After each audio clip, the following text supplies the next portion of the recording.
No, I'm live. Is it saying quiet?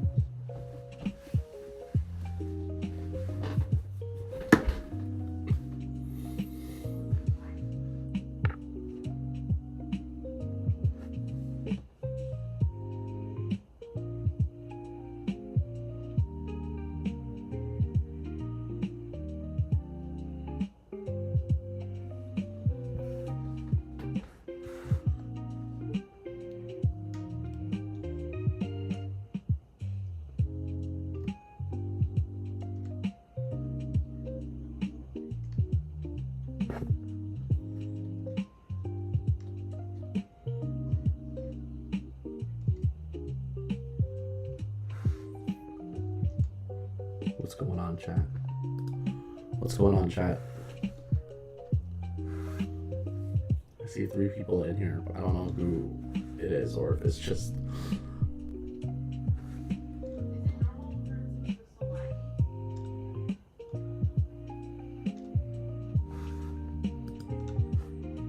It might be. I mean, it is supposed to be like a little bit behind. Yeah, there's supposed to be a delay.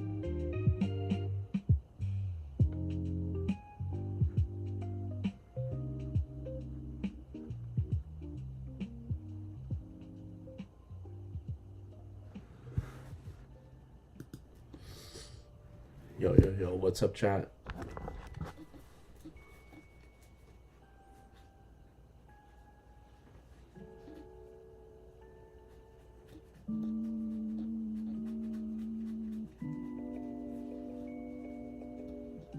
Yo, for Heart CCG, what's happening?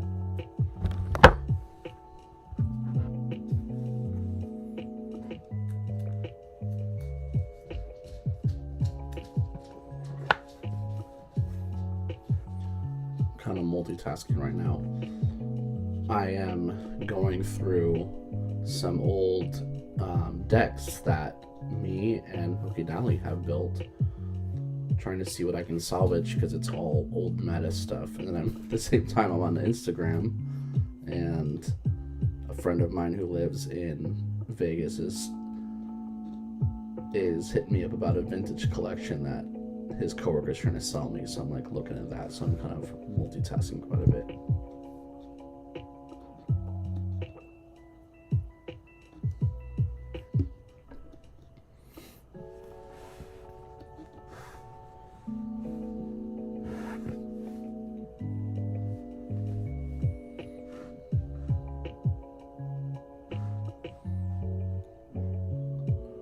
Nice. What deck you playing?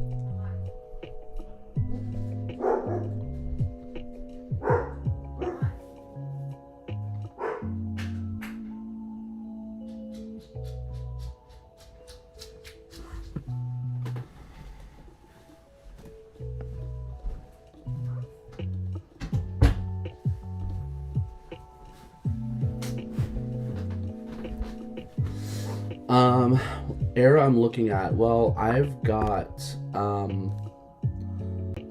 it's like middle gosh, what am I trying to say? Scarlet Violet. I haven't gotten any of the new Journey Together stuff yet, so I'm kind of just looking at. I'm over on what's that site? JustinBasil.com. I just kind of like that site. I've always looked at that site for kind of seeing what decks are up. I think I might try and build. I have most of these cards, the Dragapult EX deck, and so I heard the hop. I haven't been following how the meta looks in Journey Together, like post Journey Together, but I heard the hop was really good in pre-release. Okay, Dracloak, Twilight. Man, I have so many of that. Let me just Dragapult.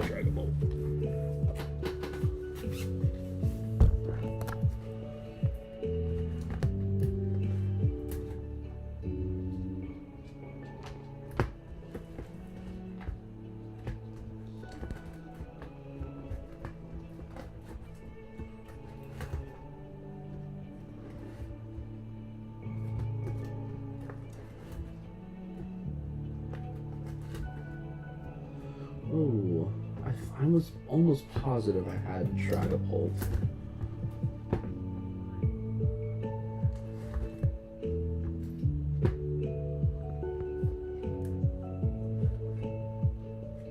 Yeah, Limitless is definitely the place where I kind of start on Justin Basil just to kind of see high level, like, the dex is just really clean, and then what I'll do is I'll go and see how, top players are attacking. Yeah, Limitless is definitely, I love using that one too, for sure. Man, I swear I had some Dragapults in here. Oh, there it is. Okay, 4 Dragapult. Let's just take those out.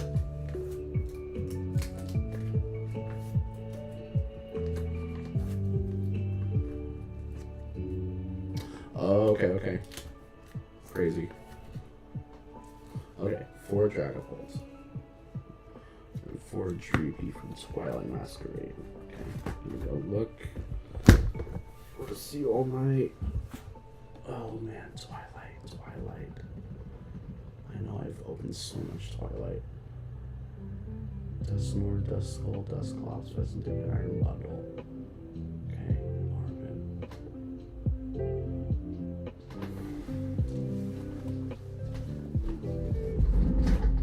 Twilight Masquerade, where are you? Just gonna...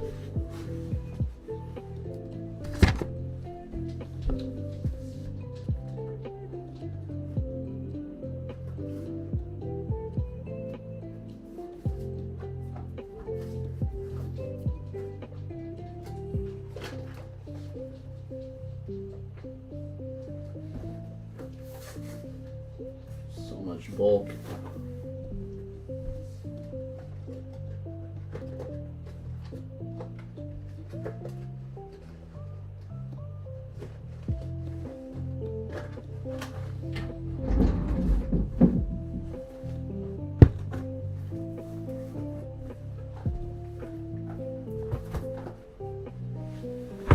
Oh, jeez.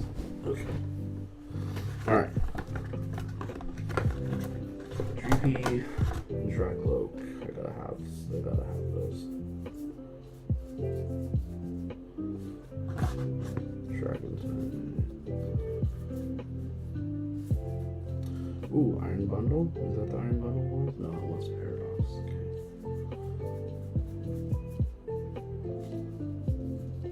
Dreepy and Dracloak. Hey, what's going on, chat? If anyone else is just joining in, welcome. I'm just kind of hanging out. I am. Oh, look, there's a Dreepy. Ooh, and Dracloak. Okay, there we go. Basically, nothing too crazy tonight. I'm just kind of hanging out, and if anyone wants to talk, TCG, selling, collecting, just drop something in the chat. I am not from Chicago. I am from Seattle.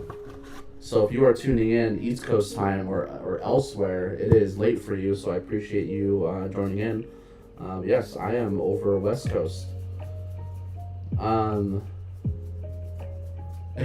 Here's the thing. I am definitely I'm not a bandwagon Bulls fan. You know, as a kid growing up, I was a kid when Michael Jordan and that whole crew was like freaking popping off, and so I've always been a long time Bulls fan. But I am still waiting for them to bring the Sonics back. So I think they're supposed to bring a team back to Seattle here next year, hopefully.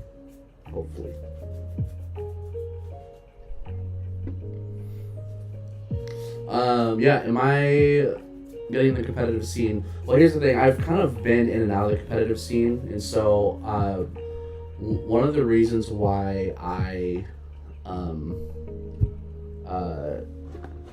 started selling is, I've always loved Pokemon and Pokemon cards and collecting primarily, and because I spend so much of my time just around the cards, pretty much just all of my like downtime, I was like, man, do I want to get into competitive, or do I want to go like another route?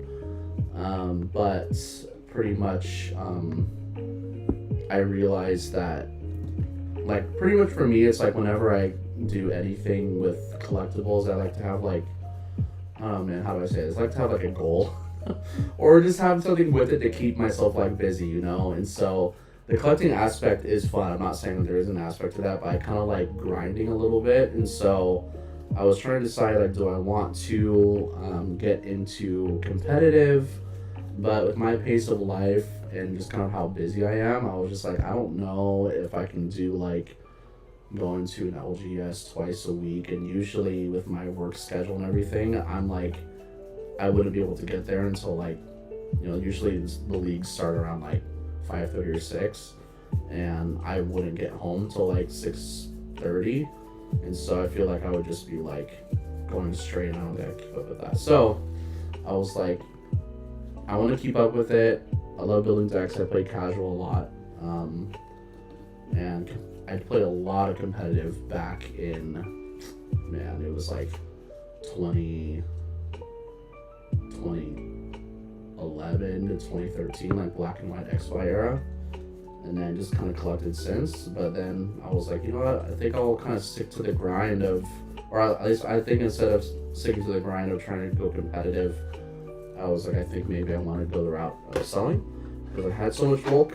And so that's kind of how I landed here. But obviously with my store, I sell a lot of singles and sealed, but I kind of want to keep that Kindle alive of the competitive side. And so wanting to, you know, obviously I want to get familiar with the meta and want to be able to provide decks, and I have a handful of friends around here that are in the competitive scene. Like we have one close family to us who their son actually just won the juniors regionals in Vancouver, and so they've been hitting me up like, hey, do you have any Lily's Clefairy? Do you have any Badoos? I'm like, let me get familiar with the meta so I can maybe keep on hand, and as I come across cards and stuff that I can put aside and give to them or sell to them, whatever. So yeah, anyways, a long story into my journey with collecting and competitive or casual play. All right, I found, I know I have so much more Twilight Masquerade. Hey, Jay-Z. I found 4 Dreepy. And, oh geez, here we go. Found 4 Dreepy. And 1 Dracloak. So I'm gonna see if I can go hunt for some more Dracloaks. What else is in this place? Okay, 2 Badoos. I have Badoo. Where is my only amount of prismatic I've ever opened is literally an ETB worth and like a surprise box. So not very much Badoo, but look, got a Badoo. Put the Badoo aside. Look, another Badoo. There we go.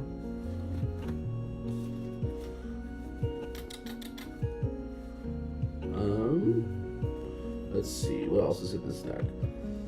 Pheasantipity EX. I do have Pheasantipity. Let's see.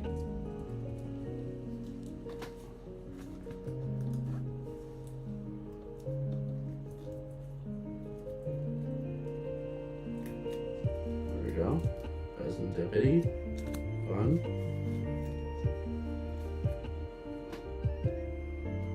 Then Iron Bundle from Paradox Shift. Oh my goodness, so I have that. JC, what do you want to battle? Pocket, TCG Pocket, or what? What's on this thing?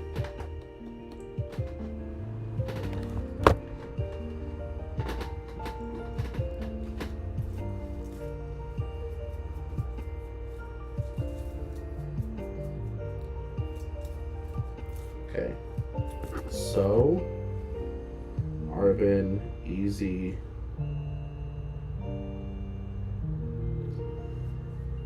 Iono, Easy, 3 Jock, 3 4 Bloody Poffin, 3 Common Country, 3 Ultra Ball, 2 Nice Ball, 2 Nice Treasure, 2 Rare Candy, 1 Ribbon Vessel, 1 Fair Snoop, 1 Experience, 1 Rescue Board. Oh my gosh, I'm gonna have to go deep into all my bulk for all this.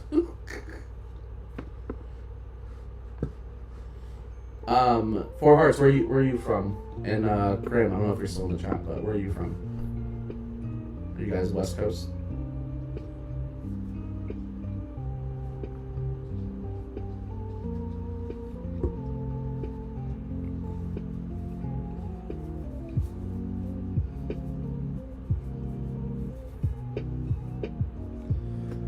Buddy Poffin.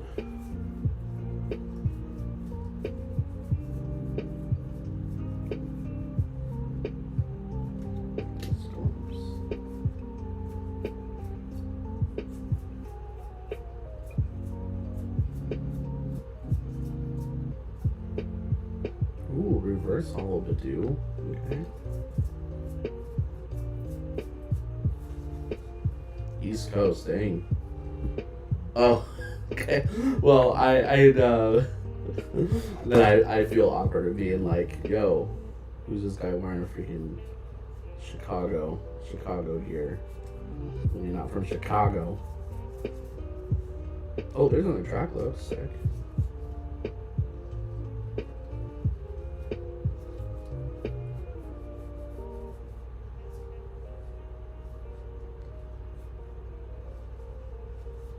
Yeah, no worries. Are you all more collectors and competitive? Like, I'm just curious of what your guys' kind of background and stuff with Pokemon is.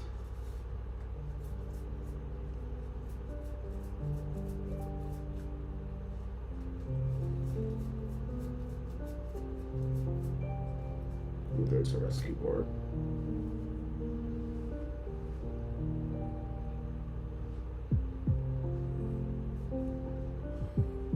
Did one Ribbon Vessel in here? One Ribbon Vessel. Okay. Ooh, Dust Gold. Dust Squawks.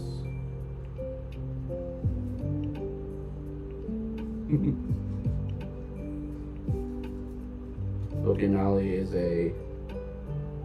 a collector, but I'm getting her into selling with me. Krim, so what kind of cards do you like to collect? I'm curious how you're feeling right now with everything happening with trying to find products. Is it difficult for you where you are? I'm sure living in more of a metropolitan it is, just like Seattle.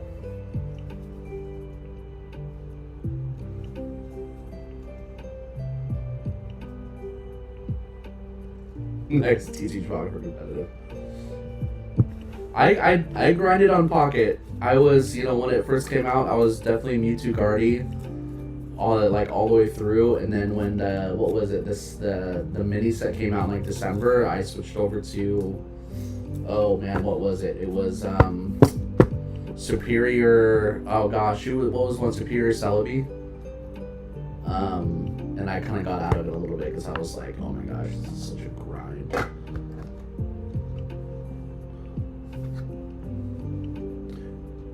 Yeah, I'm curious of for Krim and Four Hearts, like being collectors or competitive. So it looks like Four Hearts, you said I played at LGS for like 3 months during XY, sick, nice.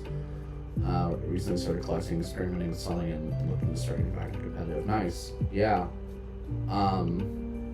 Yeah, XY is goated, honestly. I know, I feel like everyone's getting hype on it because of, megas and all that stuff, and I'm kind of like, I have like a whole binder of megas, and we kept all of our cards from Black, White, XY, and wanting to keep those on our PC as much as we can. But what are you trying to collect now? I know you said you're getting to selling. What's your feeling been with trying to collect now? And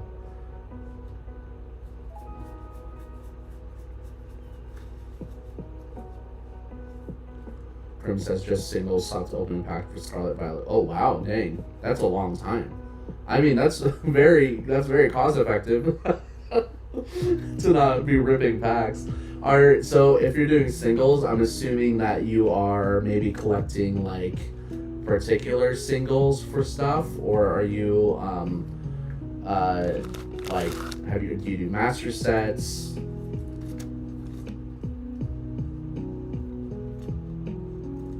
Nice, Sinnoh, Gen 4.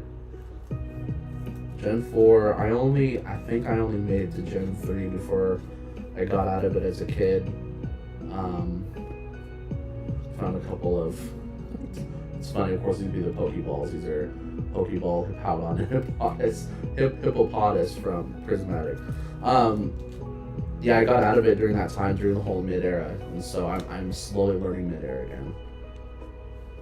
Yeah, honestly, all of mid-era is very underrated, and so I'm now being a seller. I've had an opportunity to be more, to have more access to those cards. Because again, just as a collector, like I didn't really have very much of a connection with mid-era, so I didn't really, I'm not really chasing cards from there. But now as becoming a seller, and it's like people want to sell me their collections, it gives me more access to like see those cards and see the people stuff that collected or master setted, mid-era stuff, which makes me appreciate that all those generations so much more. And so, yeah.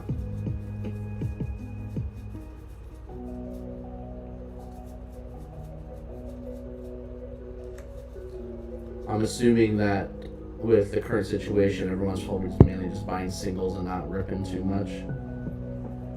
Honestly, I can't remember being the last time me and Pokenally were. Just want to make sure.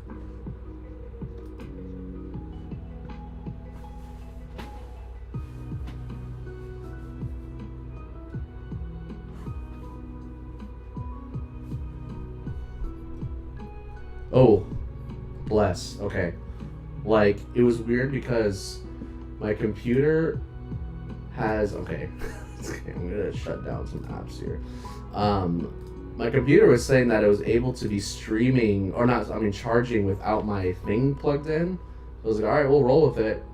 But apparently not, and so my computer just died. So I'm glad that it didn't disconnect. That would have been a freaking nightmare. Okay, let me catch up here. Modern being accessible and vintage being high end. Kind of lucky what I want to collect this mid-era. Yeah, totally. Honestly, anytime now I kind of like, the first collection that I bought off of somebody, he sold me a bunch of cards, but he was a big mid-era master set person too. And so I asked him, I was like, hey, how much do you want to sell for your master set? And he was like super sentimental to him, so he couldn't give me a price. So I was super bummed. But it was pretty intense, where like literally every card, every common, uncommon, like I'm not even that intense with my cards and my master sets, but like he literally had like every card was top loaded, and I was like, whoa, this is intense. So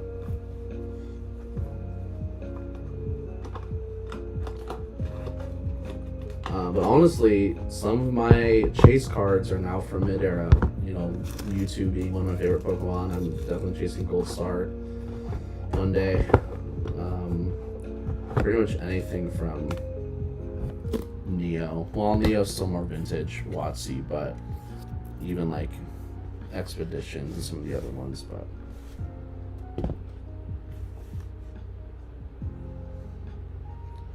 typically try to buy 3 or 4 copies of a single card, try to sell them and double the price. That's a great strategy. I respect that.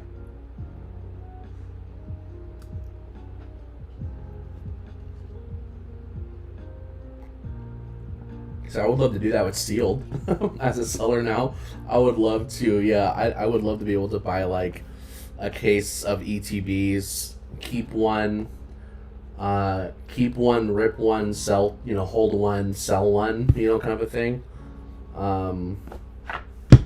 But yeah, it's just crazy right now. Absolutely crazy. Okay, I'm gonna have to go bulk diving, but I got 3 Badoos. I think I found all of my Dracloaks. Let's see. Yeah, I knew that freaking Surging Sparks was crazy, but I didn't think it was gonna be like this kind of crazy. No, I don't think it's gonna die down either. I think especially, everyone kind of, especially with the streamers, they kind of hype up certain parts of, like right now everyone's into Megas because Megas got announced, and I'm sure, Black and White just got some teasers, so I'm sure that with all of that, people are going to be looking for a lot of XY stuff, which is great if you collected XY.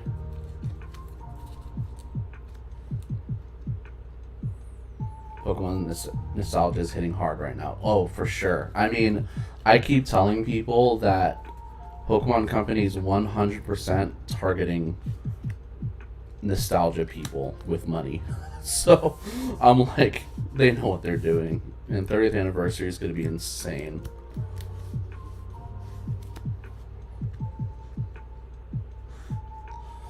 Okay, what do we got? We got... Move my mic up here a little bit.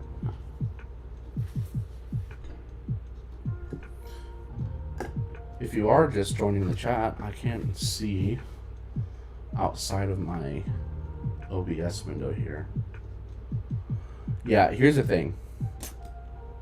Maybe it's just me. I'm a little underwhelmed with the previews right now of Glory of Team Rocket. Mainly because, now here's the thing, maybe it'll be like Heatwave, where they don't show like the really dope SARs until like week of, but I'm a little bit underwhelmed, and so I'm hoping that, now I did get my pre-order of Destin Rivals, the Pokemon Center ATV, so I will keep that sealed, but I'm hoping that Pokemon just prints it to the moon and we can just rip it and have fun. But I am hoping for a really insane Mewtwo SIR, and so I'll be very disappointed if they don't have a really dope Mewtwo SIR. Mewtwo needs a really good card. It is Team Rocket, that's correct, and so I think it'll just be a really good collector thing for sure.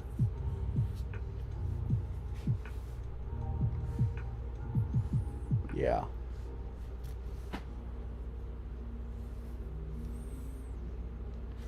When you all buy singles and looking for cards, like what are you trying, like do you go to shows, do you try to buy online, do you go whatnot, like where are the places, or do you go to like your LGS, where do you usually go to find deals?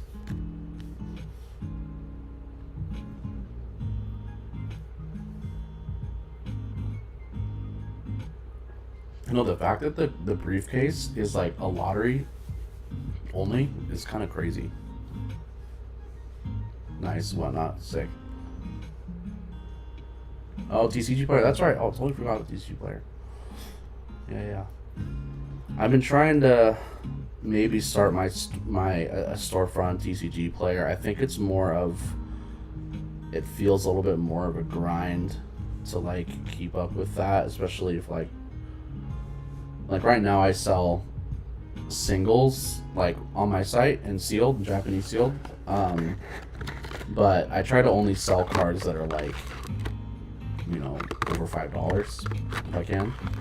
And so I know that in TCG player, people are looking for like those like, 1 or 2 cards here and there, and I just don't know if I have like the bandwidth to be shipping out like really cheap plain white and envelope cards all the time. So yeah, exactly. That's the things. I have a lot, and I feel like if I were to get on TCG player, I would probably, on my website I have a part called Grill Vault Competitive, and I'm actually going to be onboarding. Well, I say onboarding, it's not like I'm hiring anyone, but someone who is very well versed in Magic the Gathering, competitive and collecting, and so it almost felt natural to be like, hey, let me launch Grill Vault competitive as part of my business, and then we'll launch a TCG player side of the store where we'll sell competitive Magic and like Pokemon staples. And so obviously that requires research for me to kind of know what's happening in the meta, but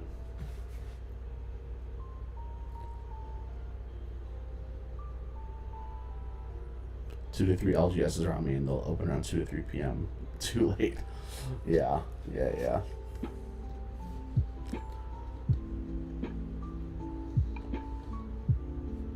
Yeah, totally. I mean, honestly, when I was playing a lot of One Piece and competitive Pokemon, I went to TCG Player also. Just because it's like, it's a one-stop shop, you know, so it's nice to just load your cart with stuff from different stores and get it whenever. So I think TCG Player is really good for that stuff.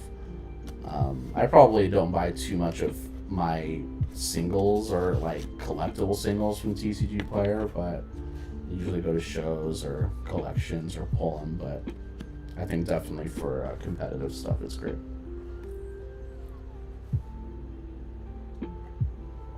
Okay, I need to find an iron bundle from Paradox Rift. Let me go see where all my Paradox bulk.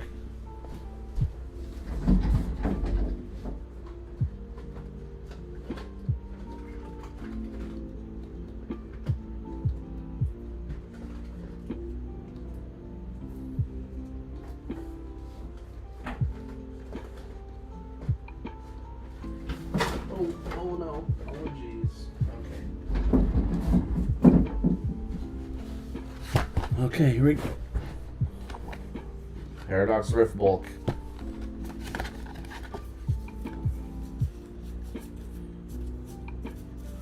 Just one iron bundle.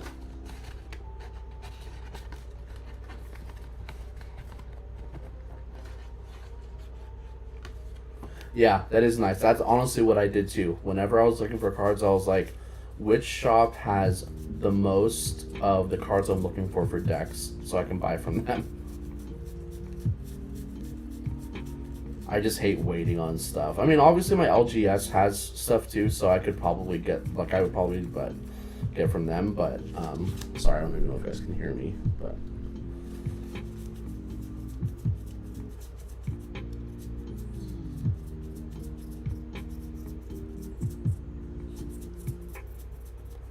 Iron Bundle, where are you?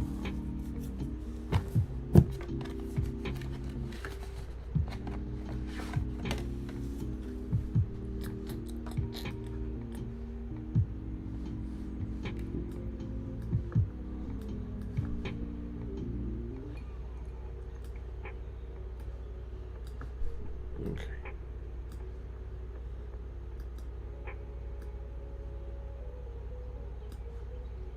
I'm not. I'm actually net decking right now. I am net decking, trying to. Oh look, there we go. Iron Bundle reverse. Hey, let's go. I'm net decking to just build a competitive deck for casual. Just for funsies.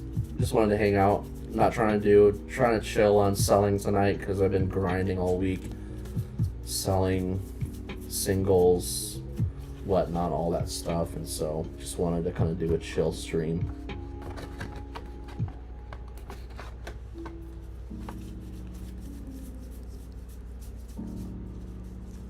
Yo, we got so many freaking Tatsugiris. Okay, I think I may have gotten all of the iron bundles out of here. Look at me organizing these cards by type.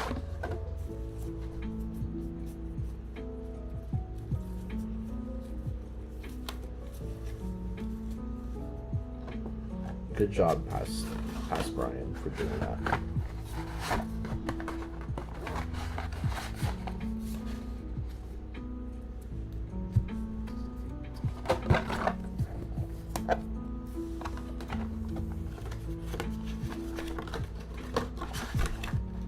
But yeah, I am trying to,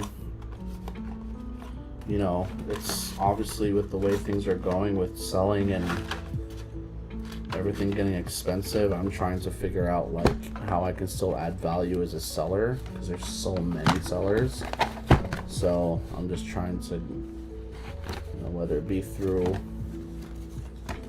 selling singles for people to complete their collections. I don't have distro access, so I'm not able to, you know, do very much English stuff. So the Japanese market's kind of up in the air because of the freaking tariffs. So I'm kind of just figuring out how to make it through right now. Okay, so I think. Oh, Dusknoir, Dusk. Okay, I know I have those. Duskull, Dusclops. Okay, it's a 2/2/2 line. Okay. Where's all my Shrouded Fable stuff? Sensitivity. Okay. Alright, back to the bulk.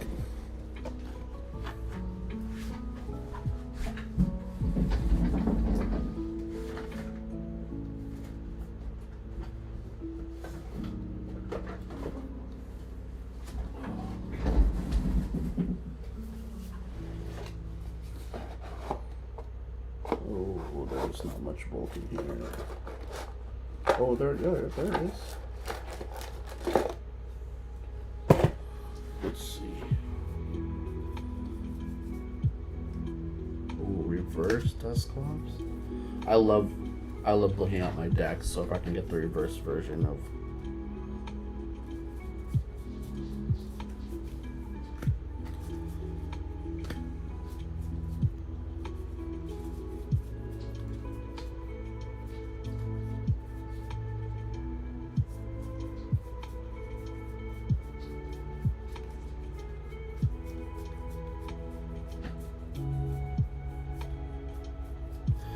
Oh, no Dusclops. Come on, where's my Dusknoirs?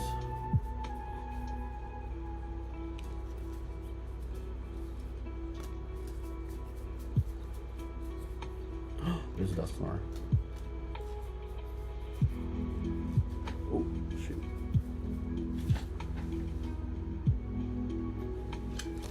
Okay, found one Dusclops. I know I have more.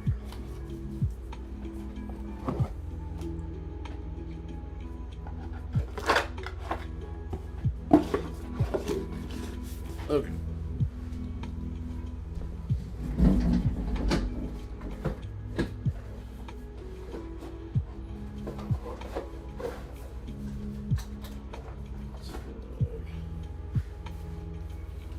Dusknoir, where are you?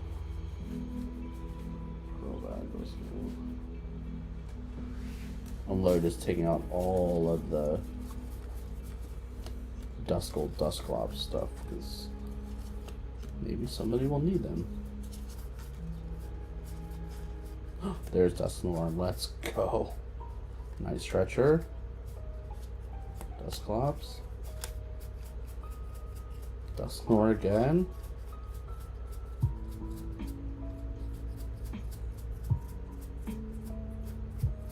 Nice. Okay. I think I've got all the Pokemon.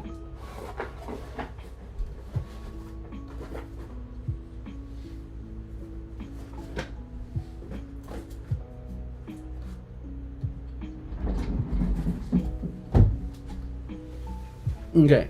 Oh. I do collect. We have a pretty good collection of cards. Me and Pokenally decided that we wanted to go ahead and let go of a good portion of the PC. Not a good portion. The ones that we don't have a connection to, basically. But we have a pretty good PC. I can show it to you guys. Actually, it'd be hard to show it just because it's on like multiple binders. But I'll show you guys my personal one that I'm working on. Because like I have a PC binder, Natalie has a PT binder. We have a handful of incomplete master sets. We have one of just like Japanese ones that we like. We have one that's full of XY black white stuff. She's got like an Eevee binder, a cuteness binder. She's got a Houndour binder, a Vulpix Ninetales binder. Oh yeah, the top loader one. Let me go grab that one. Boom Answer, what's going on? Thanks for hanging out. Let me grab a top loader one.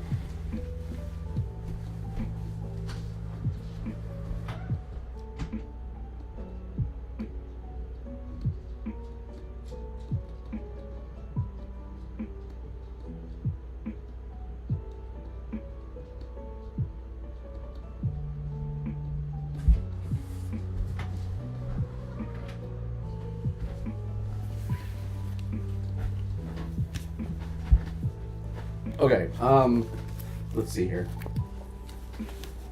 Okay. Sure, to chat properly. Microphone's in the way, but obviously you see Moonbreon, Hydreigon, Magikarp, Lisi's Appeal. How close can I get here without freaking everything up? We have both the Terastal and Prismatic Sylveon. Those 3 goals. We're still missing 1 goal from the Galarian Gallery. Just a bunch of like alt arts, trainer gallery stuff. Hold on. Ooh, trying to see if I can angle this properly. What else we got? Man, this is massive. Just more alt arts, full arts, Galarian gallery stuff.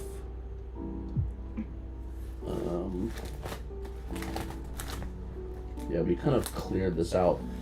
This is kind of a favorite. This is like just a bunch of full art trainers from like Black, White, XY that we wanted to hold on to because they're nostalgic for us because we pulled them all back in the day. Yeah, just a handful of stuff in there. Let me see.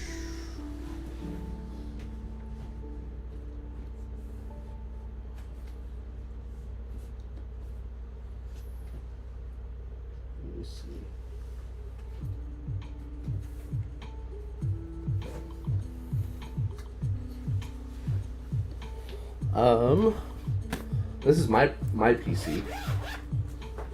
So I, of course, if you follow me on Instagram, I'm a Green collector, but I'm also a Mewtwo collector. This is my current Mewtwo page. Working on some of that. More Mewtwo.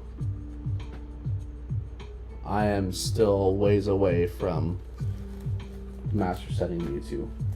More Mewtwo. Okay, don't at me, chat. I do have a waifu spread. So this is my waifu spread. These are just artworks that I love. I actually wish I want to get a full page of the Deoxys and come on, light. Deoxys and Darkrai.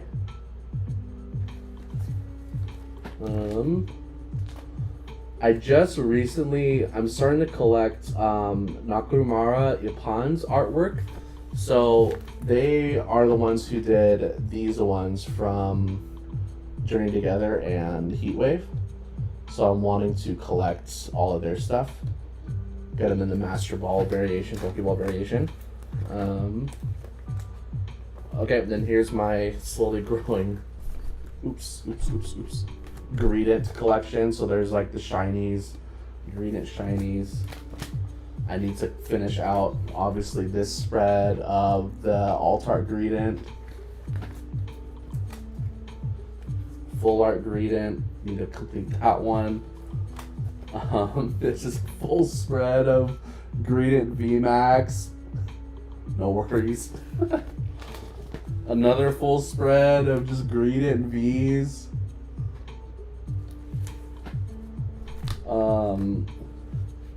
More Greedent. This is from Crown Zenith. I need to get more of those. I forgot what's that. I think this is more Greedent. And then more Greedent. And then Rainbow Greedent. So, yeah, the inspo behind the Greedent, yeah, it's a freaking Greedent Nation. It's kind of crazy. So here's the thing. So me and, here, one more. So this is kind of like, our black and white. It's kind of weird because it's also like the Sword and Shield stuff.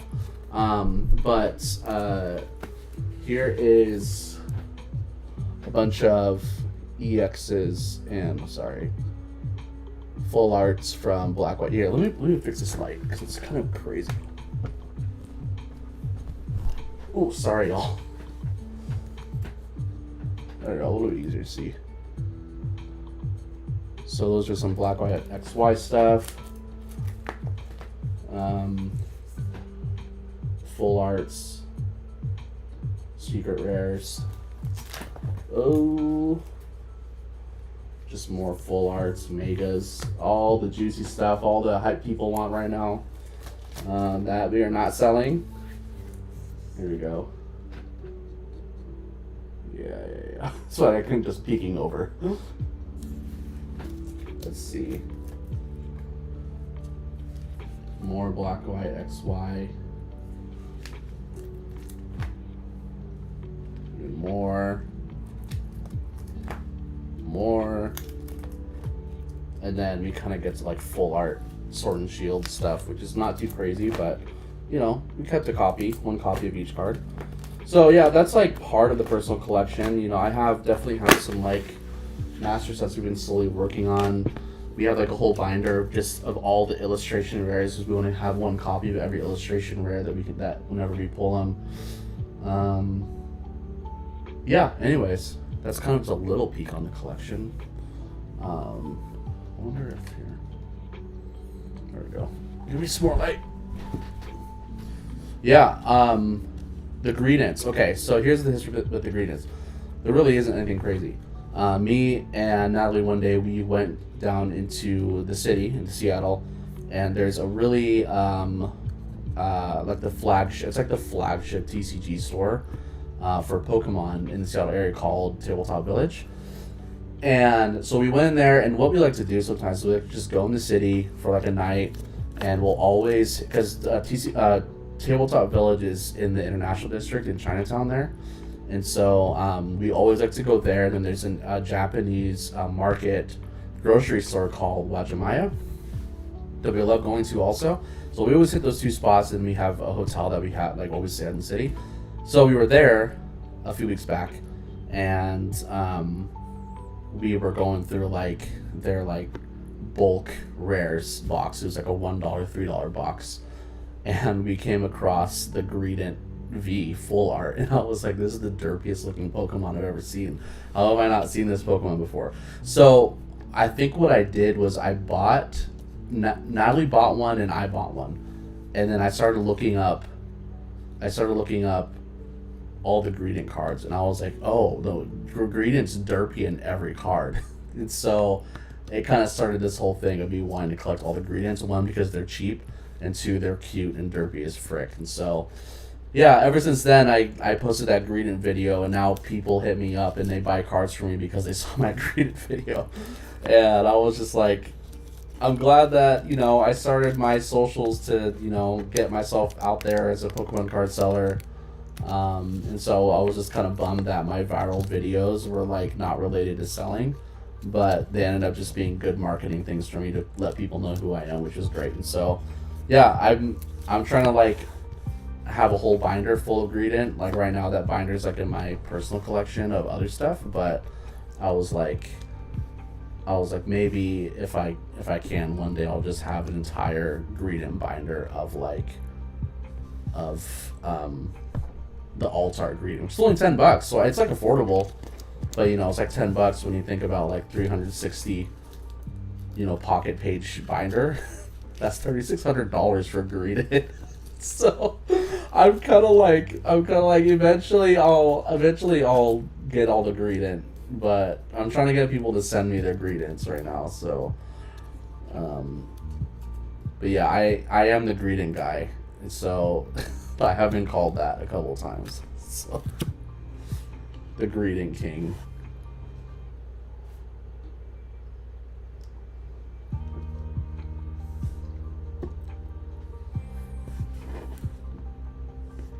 Yeah, that's my kind of background.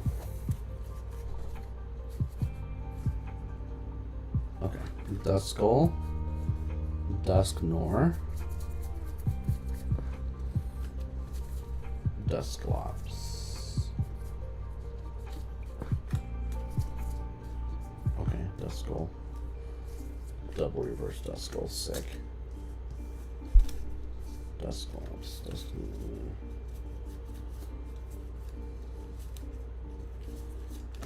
Okay. And then all the Dracolics. Okay, Iron Bundle. Badoo. Ooh, I want this Iron Bundle. And Dragapult. Okay. So here's what I got.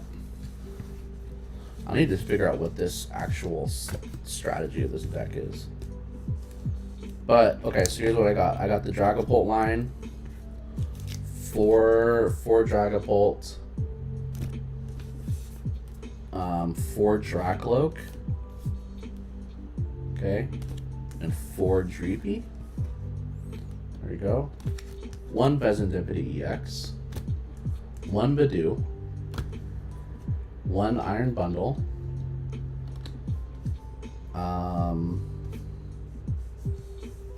and then a 2/2/2 Duskull, Dusclops, Dusknor line.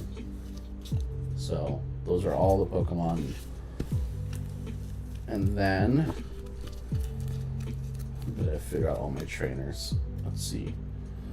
Trainers: 4 Arven, 4 Iono, 3 Jacques, 4 Buddy Poffin, 3 Counter Catcher, 3 Ultra Ball, 2 Nest Ball. Okay, 4 Arven. Let's start with Arven.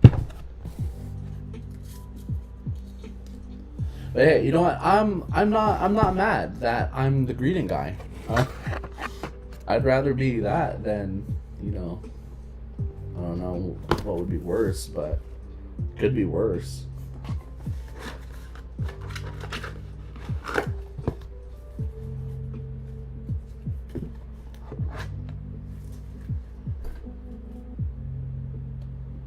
Let's see.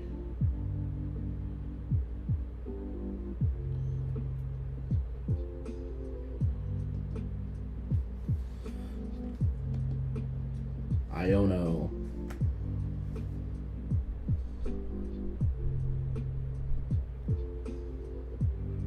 The Dunsparce guy. Or even worse, the freaking, like, Earthworm guy. That could be bad. Let's be real. Buddy Poffin. Iono. They want nest balls? 2 nest ball. Any boss? Boss's orders? No boss's orders.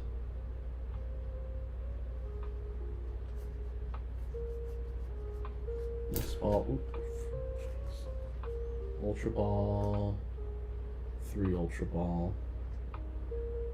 Rare Candy. Oh, I got something cool for the Rare Candy. Buddy Poffin. Buddy Poffin.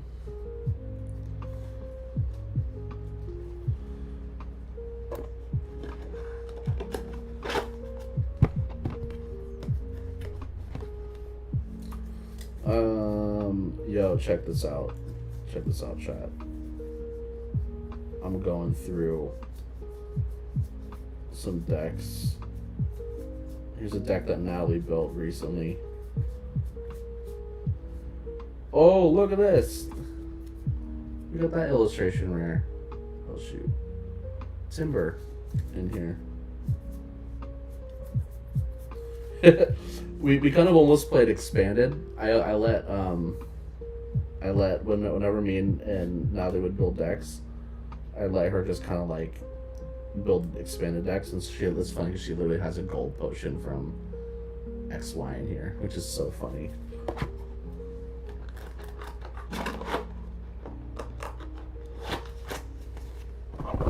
Okay.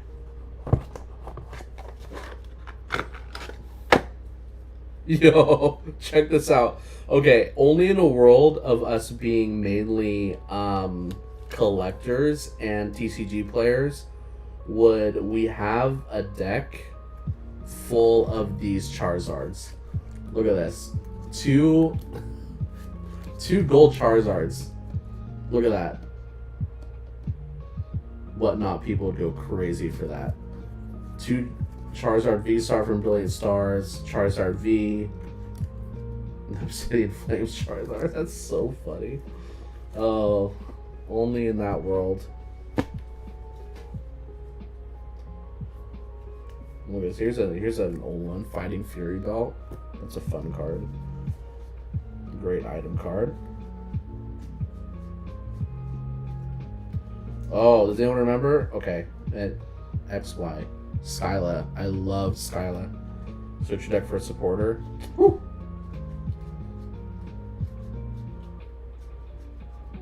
Oh my gosh.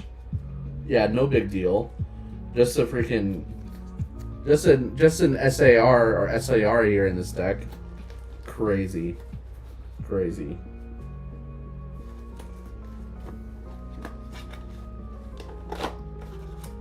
Are there is there any supporter search right now in meta, or is it oh no greeted? Oh no.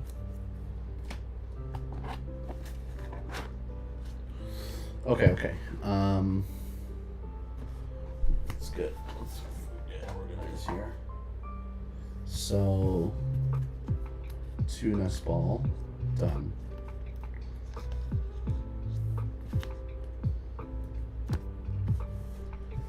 Okay, I need 2 more Iono. Okay, here's the thing. Rare candy. I'm going to... They're all supporter, searching support. Oh, yeah. Ultra Ball. Okay, here's the thing. I've been wanting to save these cards for when...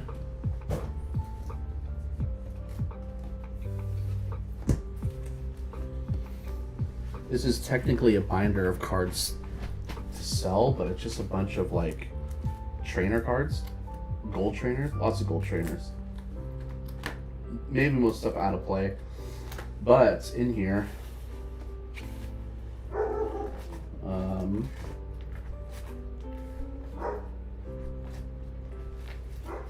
okay, I swear I had.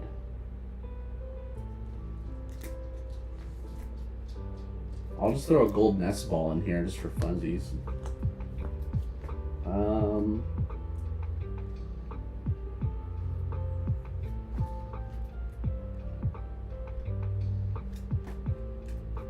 Net ball. What energies? Fire and psychic. Okay. Dang. Is there an ace specs? Unfair stamp, okay.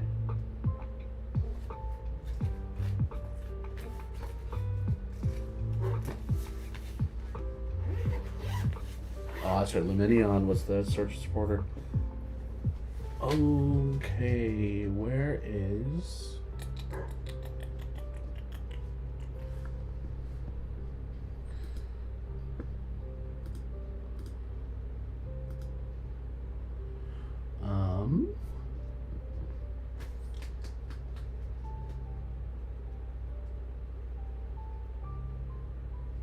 Sorry, I know I'm kind of like loading right now. I'm trying to figure out where...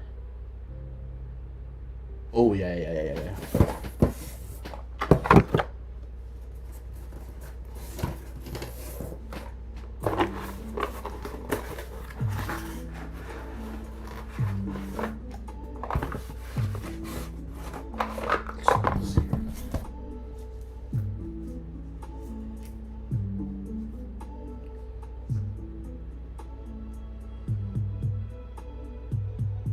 Ultra Ball, Counter Catcher.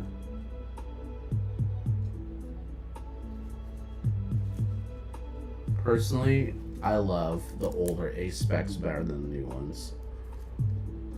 I don't know if you can see that. I love those way better.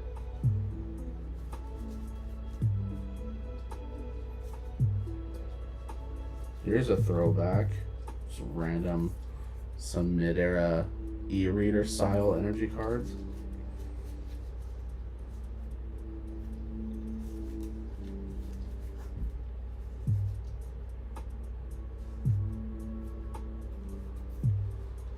Is a regular switch?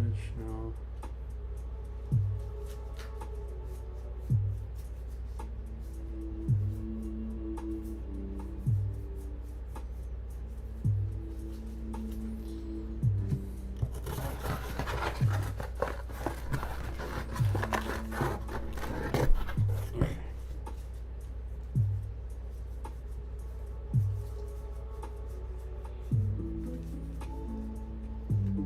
Oh, Four Hearts. Did you ever play during Hypnotoxic Laser era? Man, that was, I love playing. Love playing Laser. Ooh, I like those Ultra Balls. Okay, is there Sky Seal, Earth Seal Stone? No. Earthen Vessel. Technical Machine.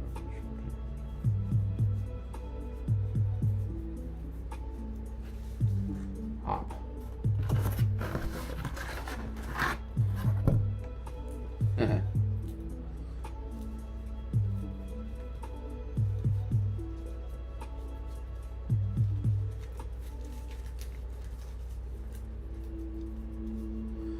Oh boy. Escape rope, escape rope.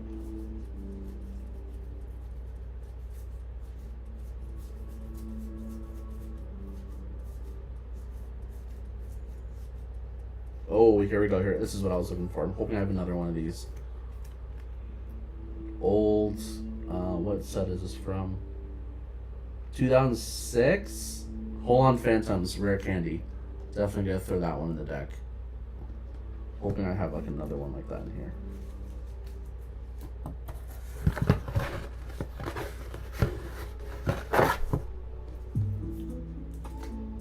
Okay. Oh boy. Here we go.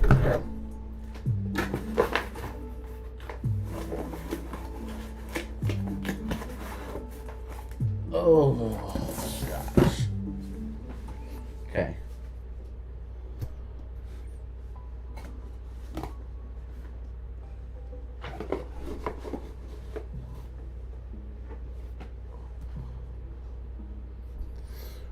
So a friend just texted me. What's the most I've ever made off of a card sale?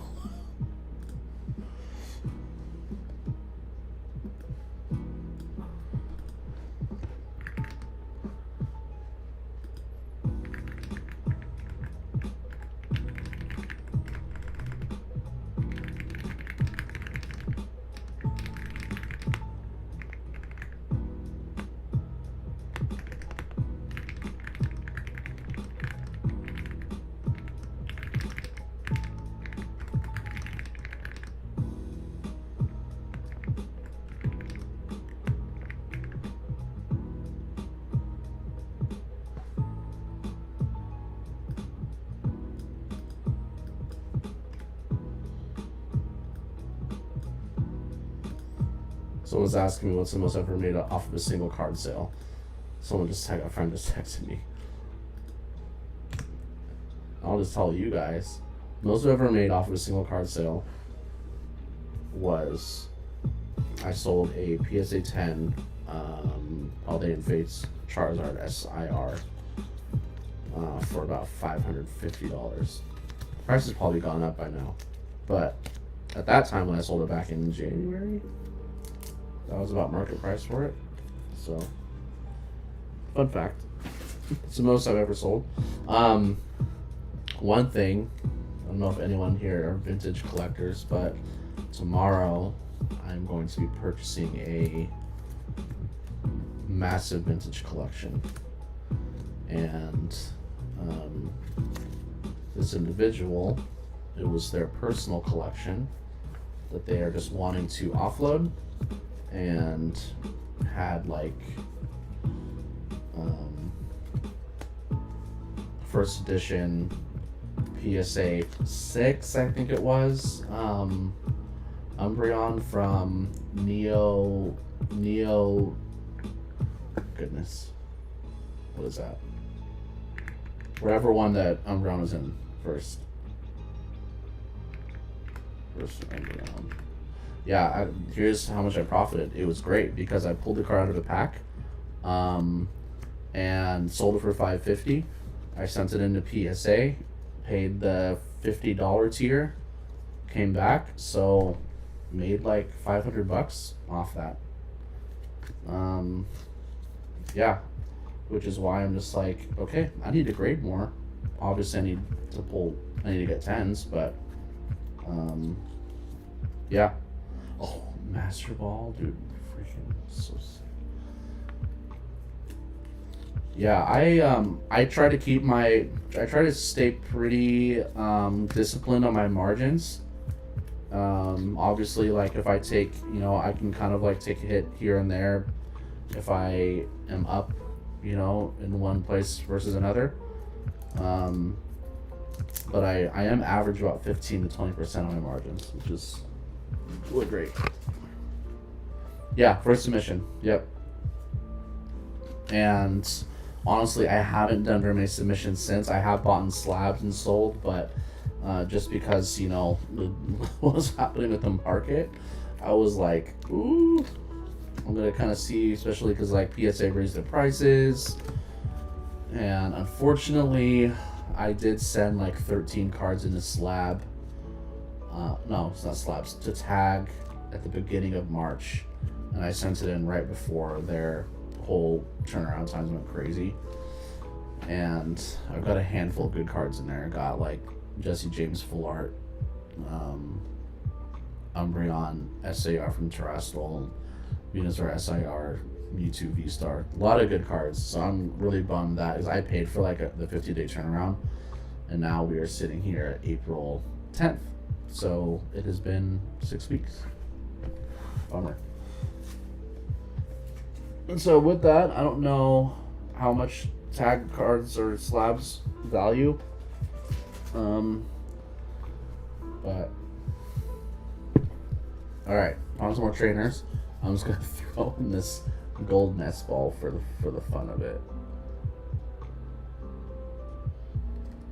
I'm gonna turn it into near mint that it is now to a good lightly played after I'm done with it. It's just cardboard, right?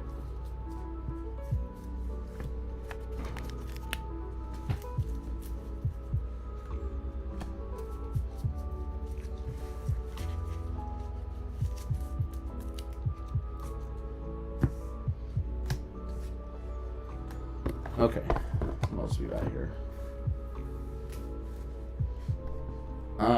Yeah, so this collection I'm buying tomorrow has a first edition Umbreon from Neo Discovery, and also first edition Lugia PSA 6 from Neo Genesis in it. And he had a full complete set of Southern Islands, a bunch of other slabs. So, and he had a full, honestly, it was crazy collection. So my goal will probably is to buy it off him tomorrow. He's looking for $3,000 for it, but we valued his collection to be closer to like $5,000 to $6,000. So he was kind of a really, really good deal. So I've been grinding all week to kind of come up with that $3,000, trying to not buy anything, even though a lot of people hit me up with like collections, and I'm like, oh dang, I don't want to FOMO on this collection, I want to buy it. But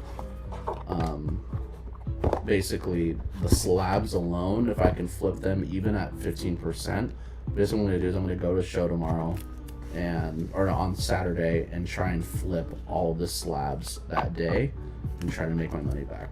And then I'll have all of the singles. He's got like basic Charizard in there and all that stuff, and just a bunch of stuff that people love. So that'll be a fun collection. So obviously, you know, if you follow me on socials and you like to collect vintage, I try to give good deals on vintage stuff. So, and someone did a podcast with it, which is I think is pretty cool. Likes to build vintage decks, and so I don't think I'll do that, but it's just kind of cool. Okay. I need more Iono's Jock. Countercatcher. Experience share. Okay. I'm almost done with this deck.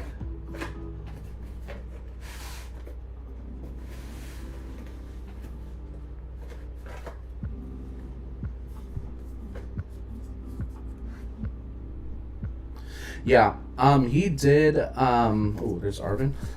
He did tell me, and I looked at all the cards. So I went and saw them like a couple weeks ago, or like last week or something like that. And so I looked at everything, and you know, for vintage, I mean, it's a mix of from LP to HP, depending on the card, but a lot that I pulled out of his binder, again, it was 3-ring binder. It was vintage, you know. Everything looked like, yeah, I could sell these and the values here. And so, yeah, I definitely made sure to take a look. That the cards are kind of worth it. And so, but like I said, the slabs alone, I'll make my money back, right? And so, that means anything I can sell the singles for will just be straight profit, which would be amazing.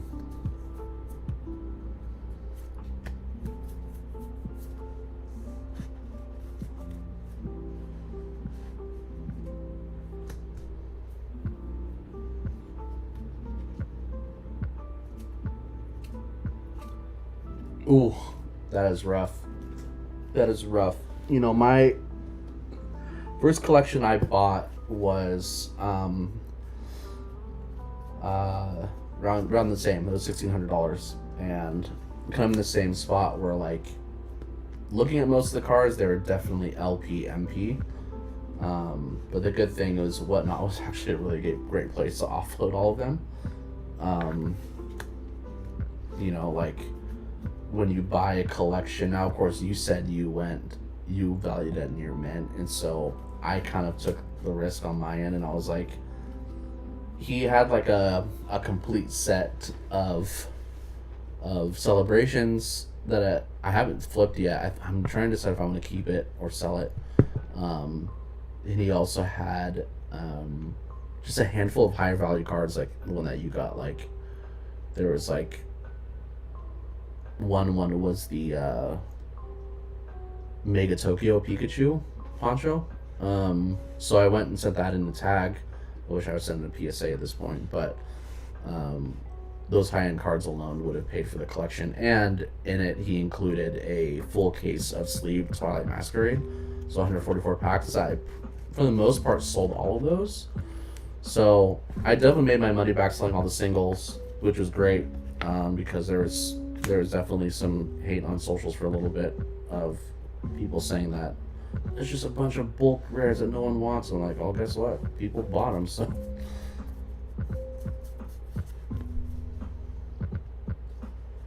Honestly, I've just been right now buying collections. Like, I just bought my brother-in-law's collection for like $700 and flipped all the hollows in them. I flipped majority of the bulk singles or bulk commons and uncommons, and figured out a creative way to sell them as like sets if they're like full evolution lines. So the only thing that I didn't sell yet is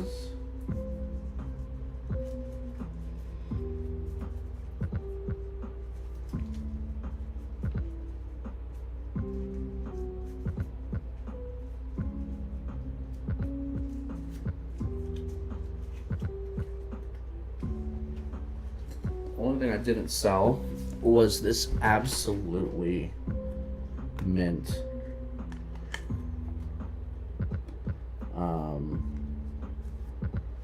Dark Charizard from, sorry, I just took it out of sleep so you can see it. Dark Charizard Rocket Hollow from the Rocket set. So he had that completely mint. It's like super clean, back immaculate, So I'm gonna send this in the PSA. If there's anything else wrong with it, me freaking putting my fingerprints all over it now, I think it'll get a 9 or a 10. And so that'll be a dub if that comes back as a 10. So yeah, that was one big card for me in that to pick that up. And I think what's a 10 right now on the Dark Charizard. Let's see. Price charting.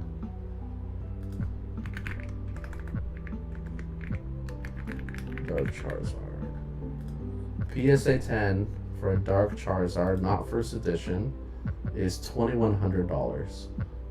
Last sale. Oh my gosh! Wait a second.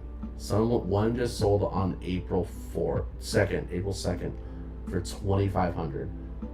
Another one sold on April 2nd for $2,900.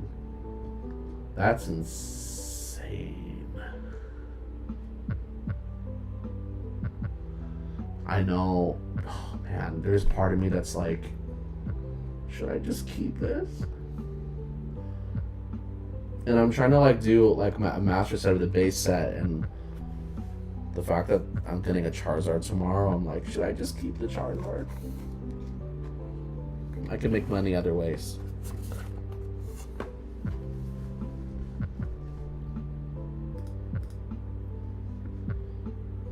$2,500. I mean, come on.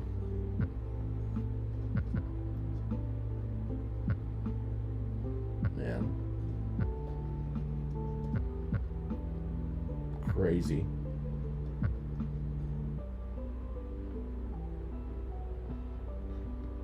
Two and a half bands.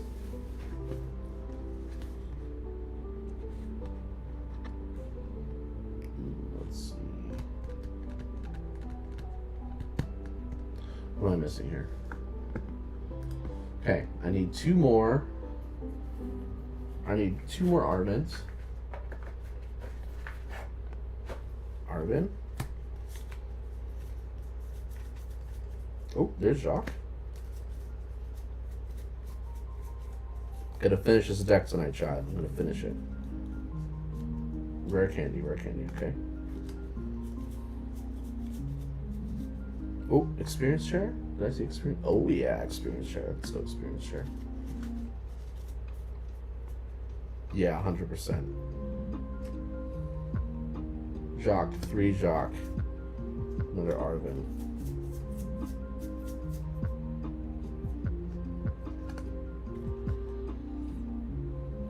Jacques. Okay, I need one more Buddy Poffin.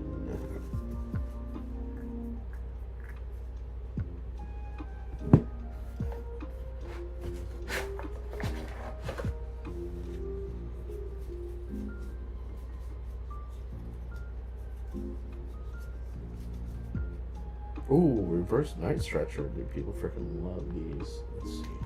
Ooh.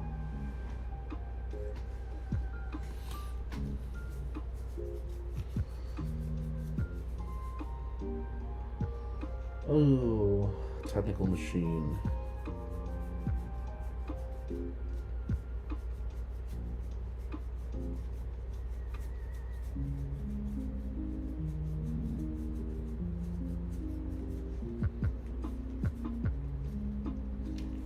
Chat, I've got so much bulk. Oh my gosh.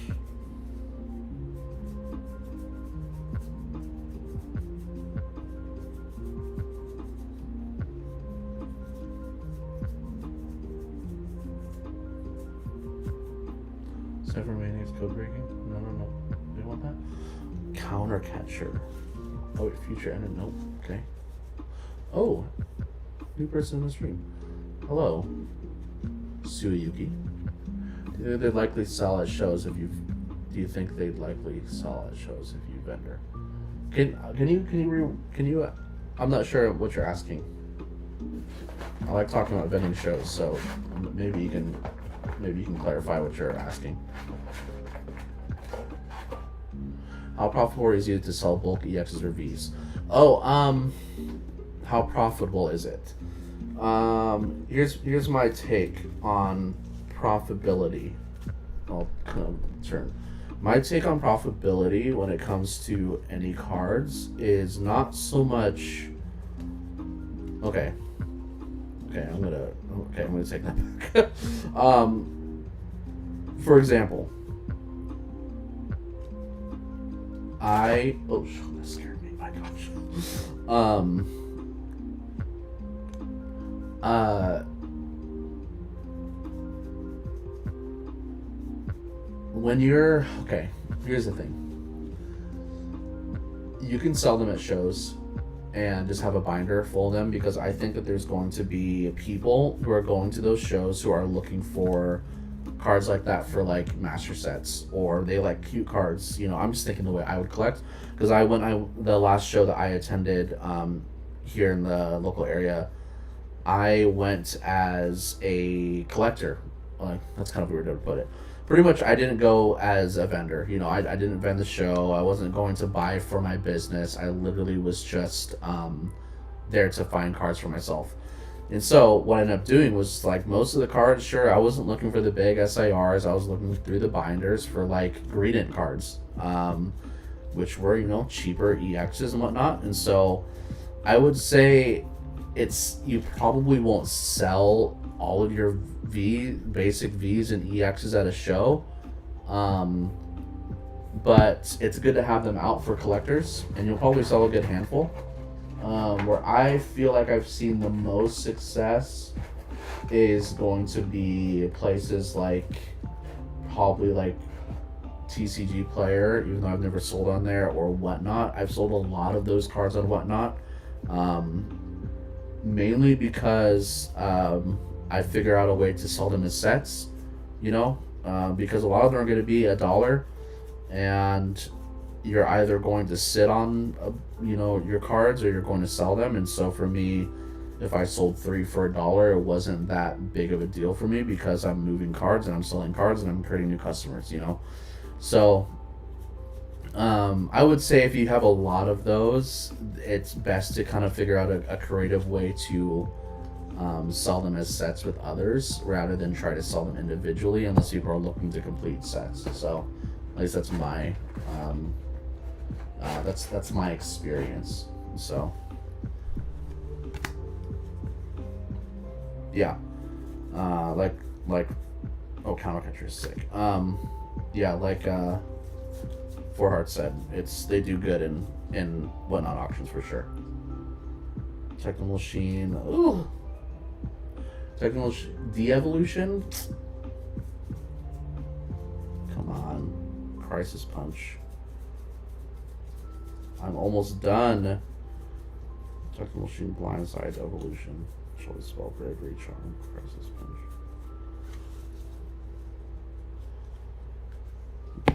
Are you new to the selling space, Yuki? Are you trying to offload a bunch of your singles?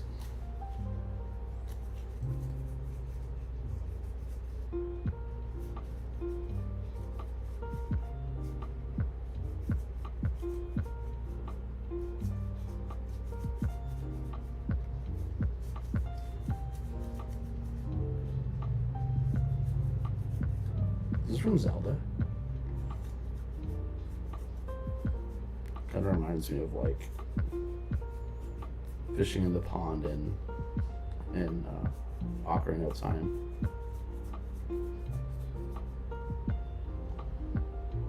For I don't know. Okay.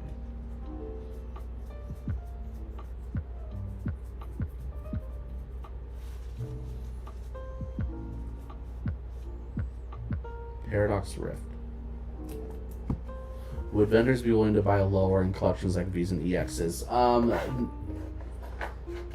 No, not usually. What we'll probably do, it depends on the seller. Like for me personally, if someone's bringing collection to me, I am going to probably want to buy it because of the higher end cards, and I kind of value in my head how much those higher end cards are, and if there's like 5 or 10 or 20 high end cards above $5 or $10, I'll kind of calculate that, and I'll try and make an they'll always come to me and be like, you know, people will want to sell their whole collections that has a bunch of that stuff in it.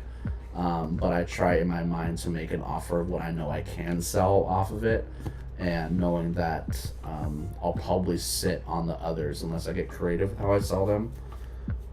So it's usually easier to sell if you have higher end rather than just only low end. But again, it depends on the seller. I mean, yeah, it depends on the person wanting to, on the buyer, if they want those and they maybe just want to have those for their, you know, inventory.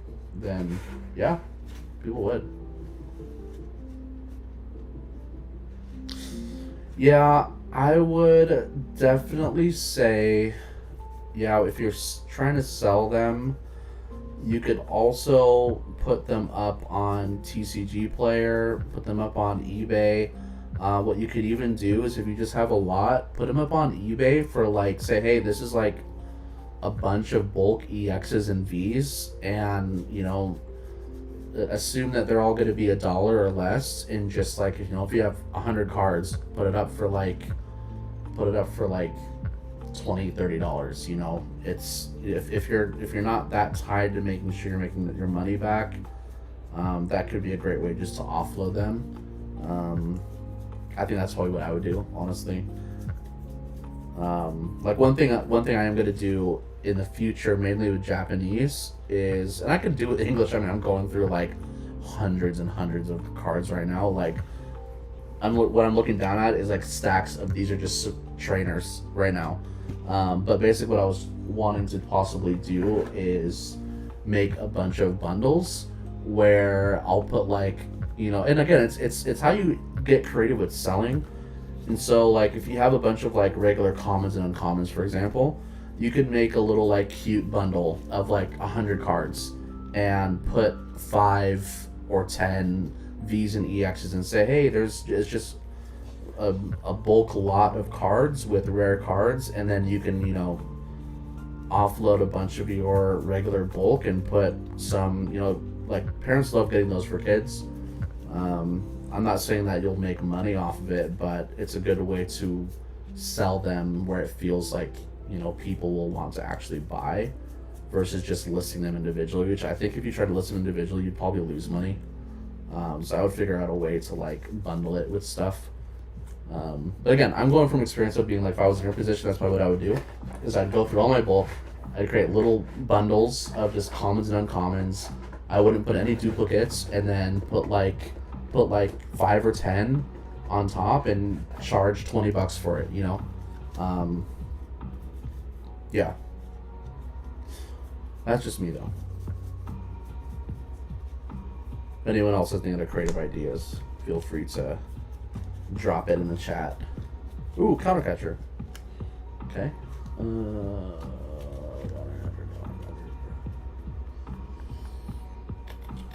I need 3 counter catchers. Brilliant. Okay.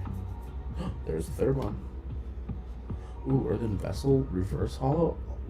I'll take that.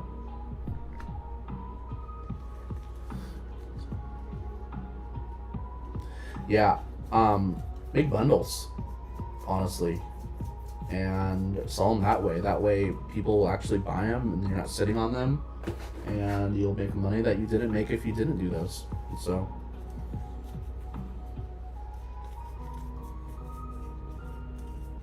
Where are you from, Yuki?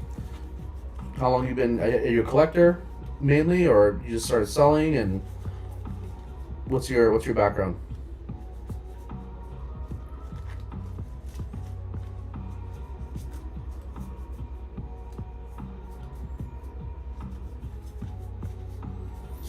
What am I missing?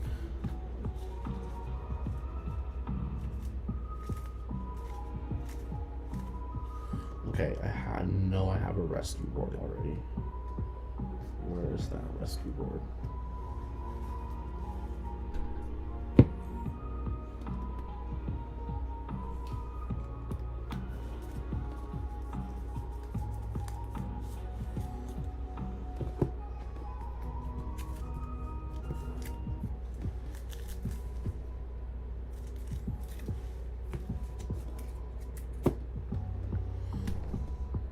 I had a rescue board.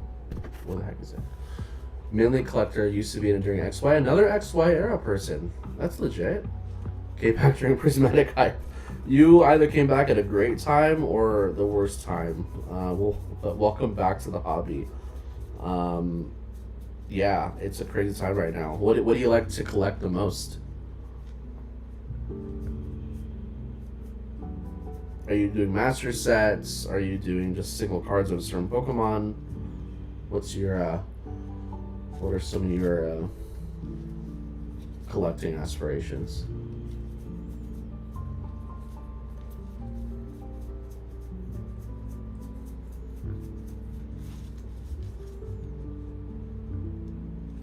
Honestly, Pokemon is scary everywhere. I've never seen Pokemon cards behind a glass case at Target before until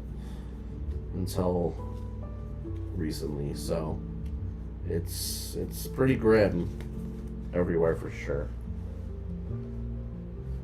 Y'all chat. I have so many Ionos. I could put all these up on freaking TCG Player and.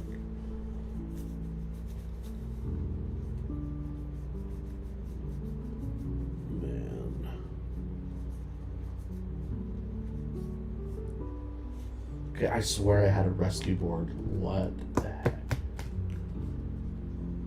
Perth, Australia, let's go. Okay, Perth, I see you.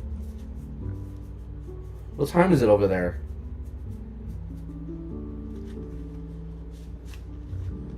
Paldea Evolved Master Set. Yo. Every pseudo made. Man, hey, I respect that.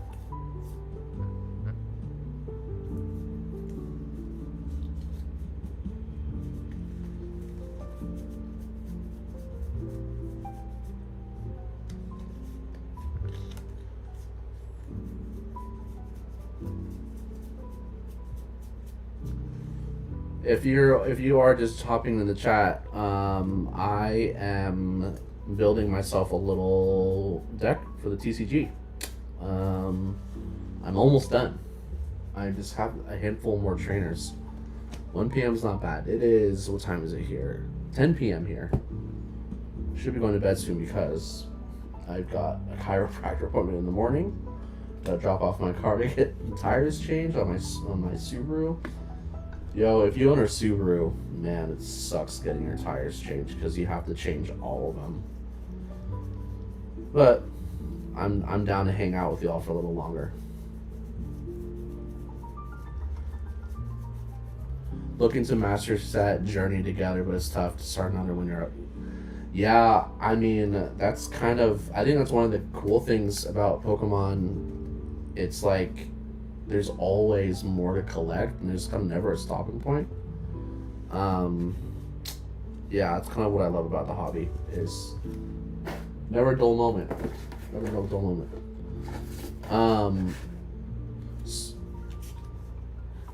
You have a WRX. Yeah, I have a, I don't know if I said I have a WRX as well, and so it's yeah. It's a fun car.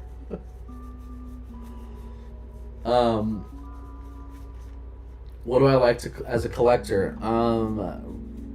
I've definitely tried to be a little bit more selective with what I collect because before I like to just, my wife and I would love to just collect one of everything. I mean, when I say one of everything, I'm like, you know, SIRs, Altarts, all that stuff. Recently, we've kind of like gone back on that and like really collecting cards that we really like. So for me, I kind of showed my collection earlier in the stream, but I love Mewtwo, my favorite Pokemon, because it was the first card I pulled. I pulled the Holo Mewtwo back in like 1999 out of my very first pack. I've loved Mewtwo ever since. But I also collect Greedent. And so,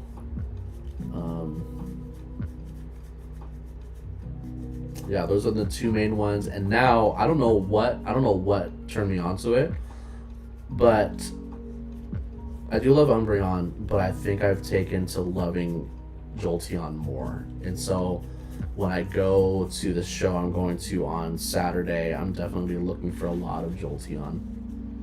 So those are the ones I'm kind of hunting. at the moment in Pokemon. I used to be on the Subi gang too, and now it's back to Yoda. Hey, let's go, Subi gang. Yeah, we own a WRX and a 4Runner, so that's gotta love. Always buy Japanese, right? Japanese is the way to go.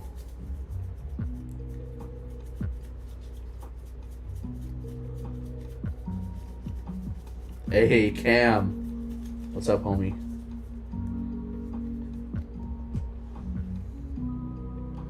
Yeah, we've always been Subaru and Toyota people. Okay, oh man, okay, here's the thing. I'm looking for still a rescue board. Okay, I know I have one of my prismatic evolutions. Rescue board and technical machine de-evolution. An artisan. Oh, what? Okay, here's all my... Okay, artisan, there we go. One artisan. Oh, here we go. Artisan here. Okay. Artisan. Oh, dude. Oh my gosh. I know I saw your text. I didn't fully process it. You said voice message.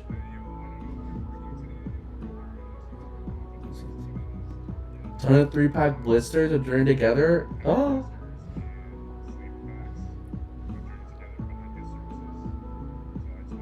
I only grabbed 2 just because I want to leave some for the people. Were they doing buy limits on those? Crap. Missing out again.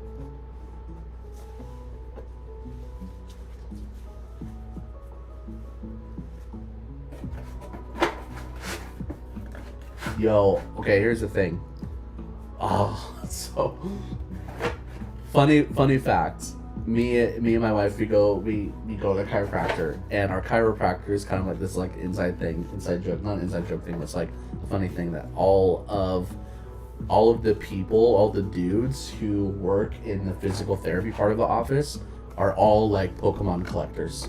And so one of my guys who is my PT trainer,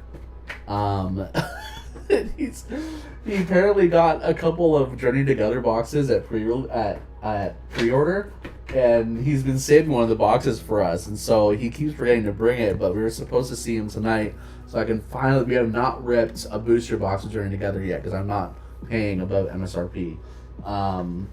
And so he's got one for us at MSRP. So like we were supposed to get it tonight, did it. So hopefully he'll be there tomorrow or like Saturday, and we can get it. But I need to open some Journey Together. Definitely need to open some. Look at this. Look at this, guys. This is just trainers only. This is what 15 years of collecting. This is okay. This is only part of the trainer box, but and then the other box I was going through, full of more trainers. My gosh, I'm telling you,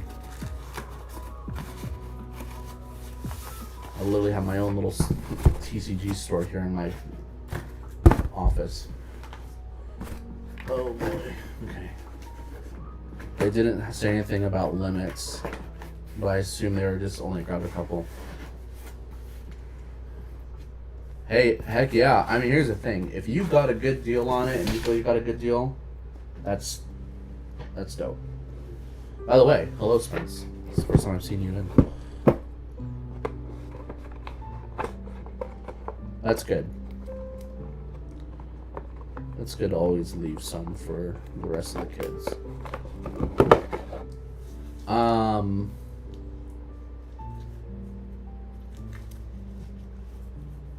What's DCA mean? I'm an old millennial. What does that mean?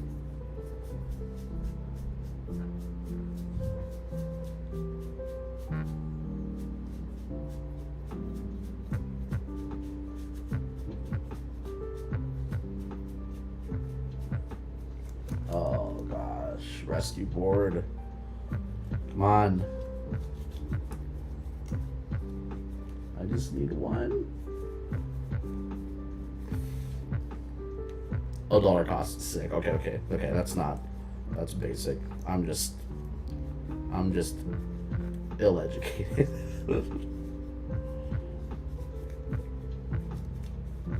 That's fair. Spence, tell me about you seen a few of my videos. Thank you for watching. Hopefully they are entertaining or where you can laugh at me or learn something, but appreciate you watching. Okay, I swear I had a freaking rescue board. Oh my gosh. Come on. Spence, tell me, are you a collector? Are you a seller? What are you,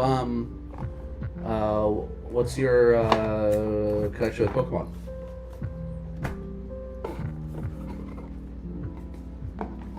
And Cyrax, I didn't ask you this. I didn't ask you that either. I'm curious for you, like if you're still in the chat.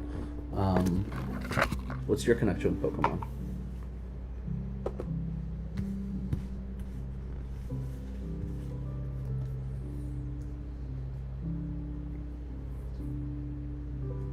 All right, hey Krim, thanks for dropping in and hanging out. Appreciate you. Catch you later. Okay. Paradox Rift. Rescue board. There's gotta be notice that rescue board is in. Rescue board. Rescue board.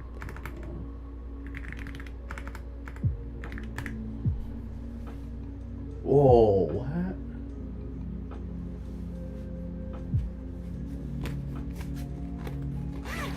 Started on business, cool, nice. What's I don't want to say what's holding you back, but what's kind of like what are some of your goals? Do you just want to offload cards? Do you want to turn into a legit thing? What's your plan?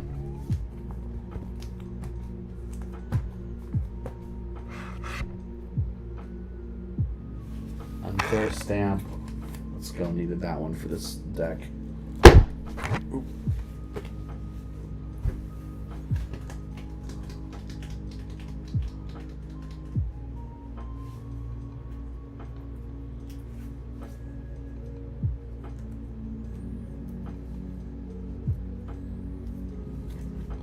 There's some good XY vintage stuff.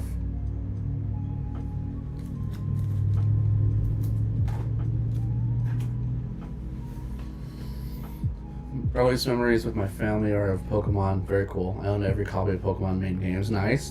Collect cards in September. Cool. Own an online business. I have a YouTube channel eventually. Nice. Yep. Hey, thing is, you don't need very much funds to start a Pokemon card business. I started at $500. Probably could have even done less in my personal collection. And as of right now, actually it's crazy. Technically started it 3 months ago, yesterday. I've hit about 10 grand in revenue sales so far. I could be doing more, but I'm just very busy. So I'm not trying to like flaunt that. It's just more of numbers are helpful to kind of keep you motivated and keep you on track with what, 10 grand revenue sales with about 15 to 20% margin. So pretty good profits so far. Sorry, I'm gonna look for some more cards.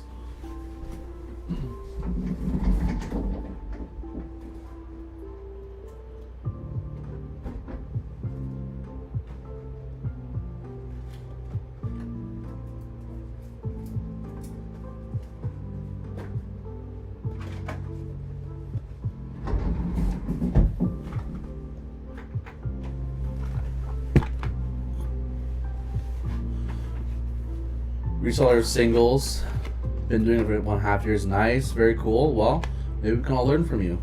Inventory now about, hey, look at that. You are definitely, I'm not at that point yet. 1.5 years starting with 5 nice.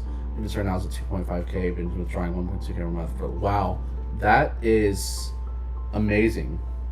Dang, okay. What is your What's your secret? What's okay? Now, what's a secret? That's dumb. That's a dumb question. What are three things you did to get to that point? To get to being able to take 1 to 2K per month for your own living expenses. Like, what were some of those like moments where you're like, I can do this? How'd you get to that point?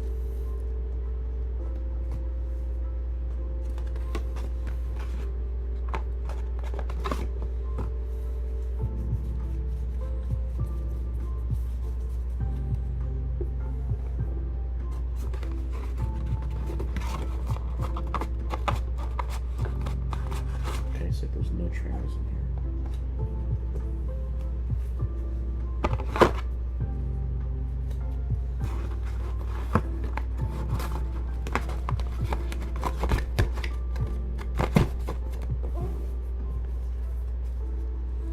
No secret, just hard work. Yep. Driving for hours to close deals. Hey, that's sometimes it, you know? Sometimes it's no like crazy grind, it's just consistency. So totally get. It's awesome.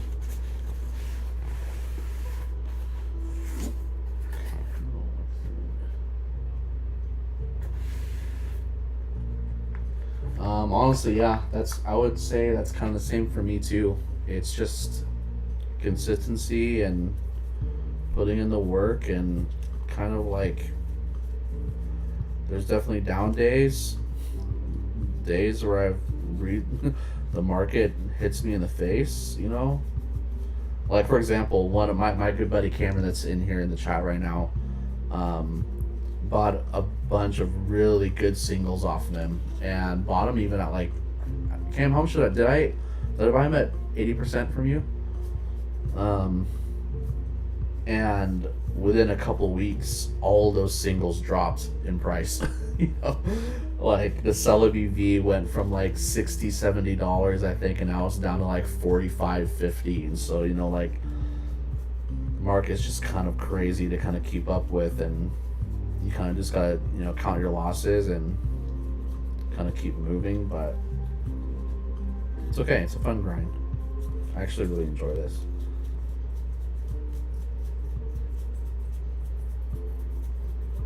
I'm also gonna be shook if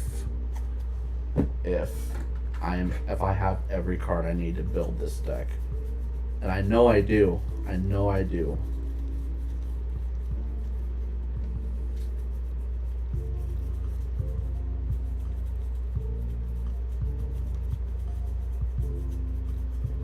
Ooh.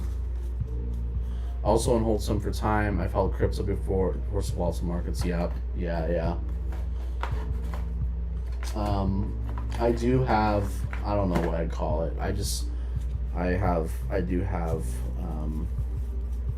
investments as well. I don't know if it's not crypto. The reason why I say I don't know is because I have kind of like a financial advisor person who manages all of our investments, and so it's just good to have excuse me, a diverse portfolio, whether it be collectibles or it be in stocks. It's just good for the long term, you know.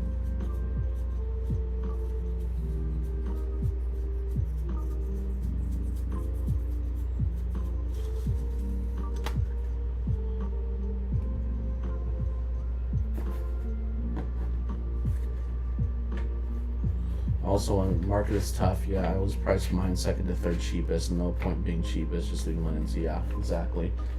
Yeah, I try to be a little bit in their market too, you know, just to kind of like, especially for my buyers that are like return customers. I always like to be under market for them if I have room for it. It's just way more worth it for me to take care of my customers and cut them a deal. Oh, rescue board, guy. Chad, I've been looking for this freaking rescue board for like past 20 minutes. Sorry. Okay.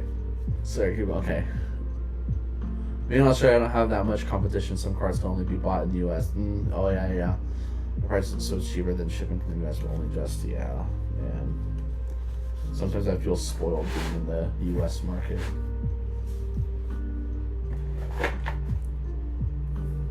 Okay, I need one more card.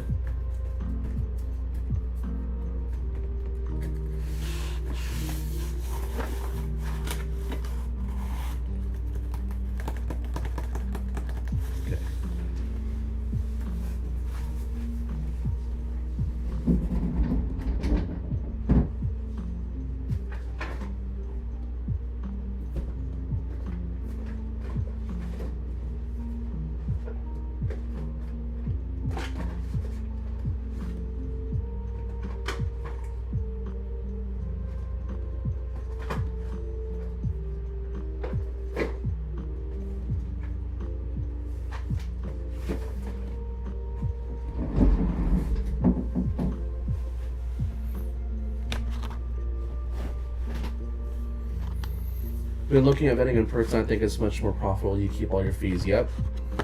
100%. 100%. Sorry, I'm gonna go backwards hat here just because it's getting hot. Please let this be card in here. Yeah, I'm definitely trying to vend more shows. Seattle area surprisingly doesn't have a lot of shows like in like, you know, kind of in, I think what I've learned is that in the Midwest and in the East Coast, everything is a little bit more closer to each other, and so there's a lot more going on. Like people that I follow, friends I have over in the East Coast, they're like vending all these shows around the area. I'm like, dude, I feel like there's only like one big one that is kind of a constant. There's not very many smaller shows, so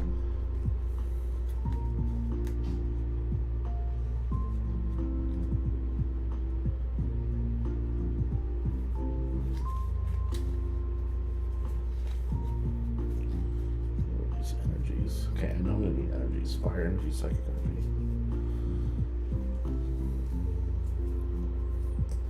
Psychic.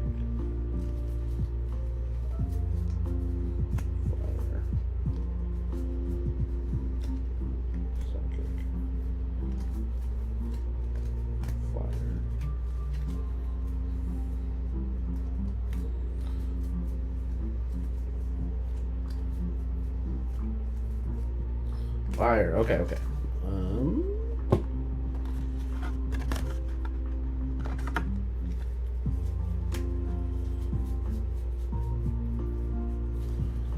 Come on, I gotta have a technical machine de-evolution.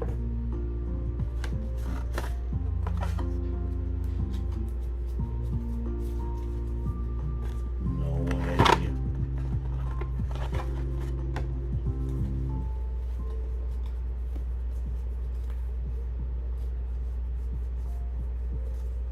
Found it. I found it. Okay. I am shook that I was able to build a whole deck from my bulk.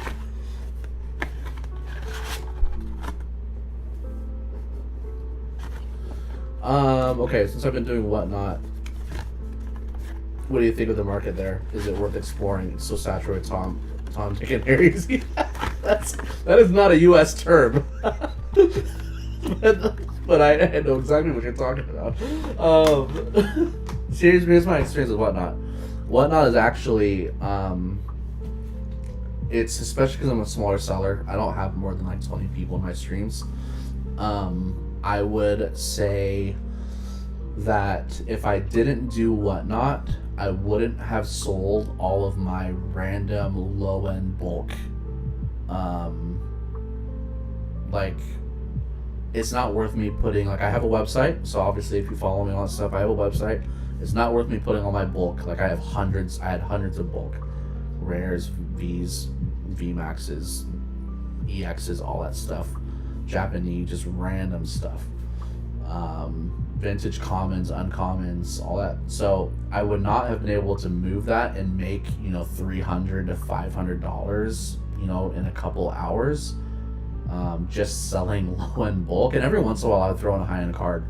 But I felt like it was a great place for me to offload that. And I wouldn't have made that money anyways if I didn't do that, or if I were to like, sell it as like, even the stuff I would have sold. If I would have said, hey, let me just put all this up for $500 on eBay, it wouldn't have sold, just because no one's gonna want to buy $500 worth of bulk. But 10 or 15 people will want to buy, $100 to $200 total worth of bulk together. And so honestly for me, Whatnot has been really great. If you follow me on social, I'm having a couple of unfortunate situations happening right now with the U.S. Postal Service, with a couple of bigger customers that bought like multiple cards, but that's not Whatnot's fault. That's USPS and me. And so but yeah, I would say I look at it, I do get cooked. I do get cooked on some cards. I've definitely sold cards that were mid-level, and maybe like $20, $30 cards that go for like 5 or 10.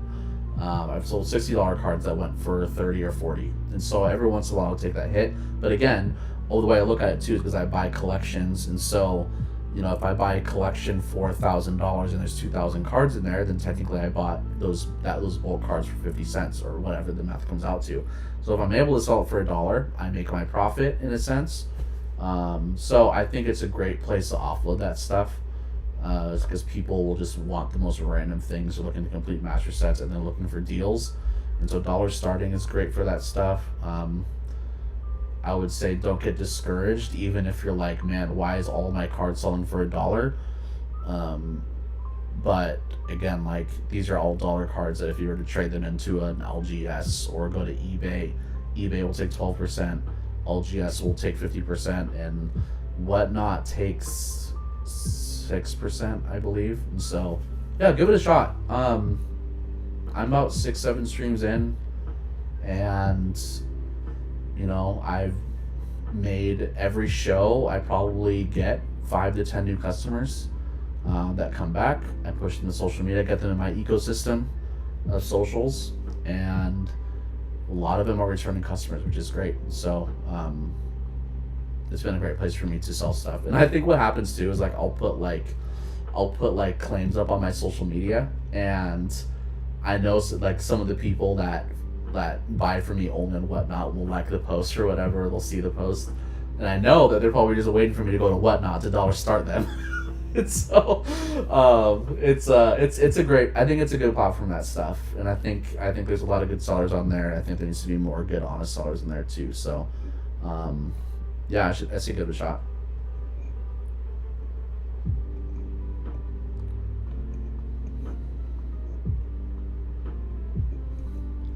Yeah, Cam's right. Some of the bigger streamers, like that's like the next step for me, which I don't know the breaking point. The thing is that these streamers like Vortex, they have it dialed with their different channels. They're streaming almost all day, every day, and they're just constantly in front. And so I think they're every single time there's some nights where I see them get cooked on stuff, but for the most part, yeah, I'll see $1 cards go for $5 or $6, not because people are overpaying, but lots of people are bidding because there's a lot of people in there. And so yeah.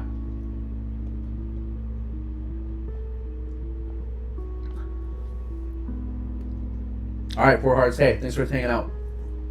We'll see you very soon. Yeah, honestly, I am done with the deck, so I'm just gonna sleeve it up and then freaking call it good. I'm gonna find some sleeves. Oh boy. Don't look in my closet.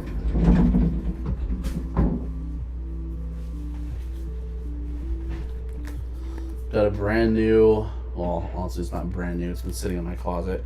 Some katana sleeves. We're gonna sleeve up this deck.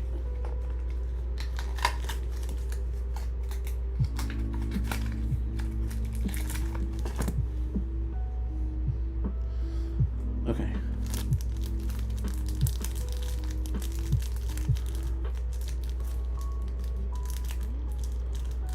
But yeah, honestly, so yeah, it's let I mean, you've been selling for a minute now, so I would say, at least for me being a new seller, Whatnot is definitely a good sales platform for me, 100%. So.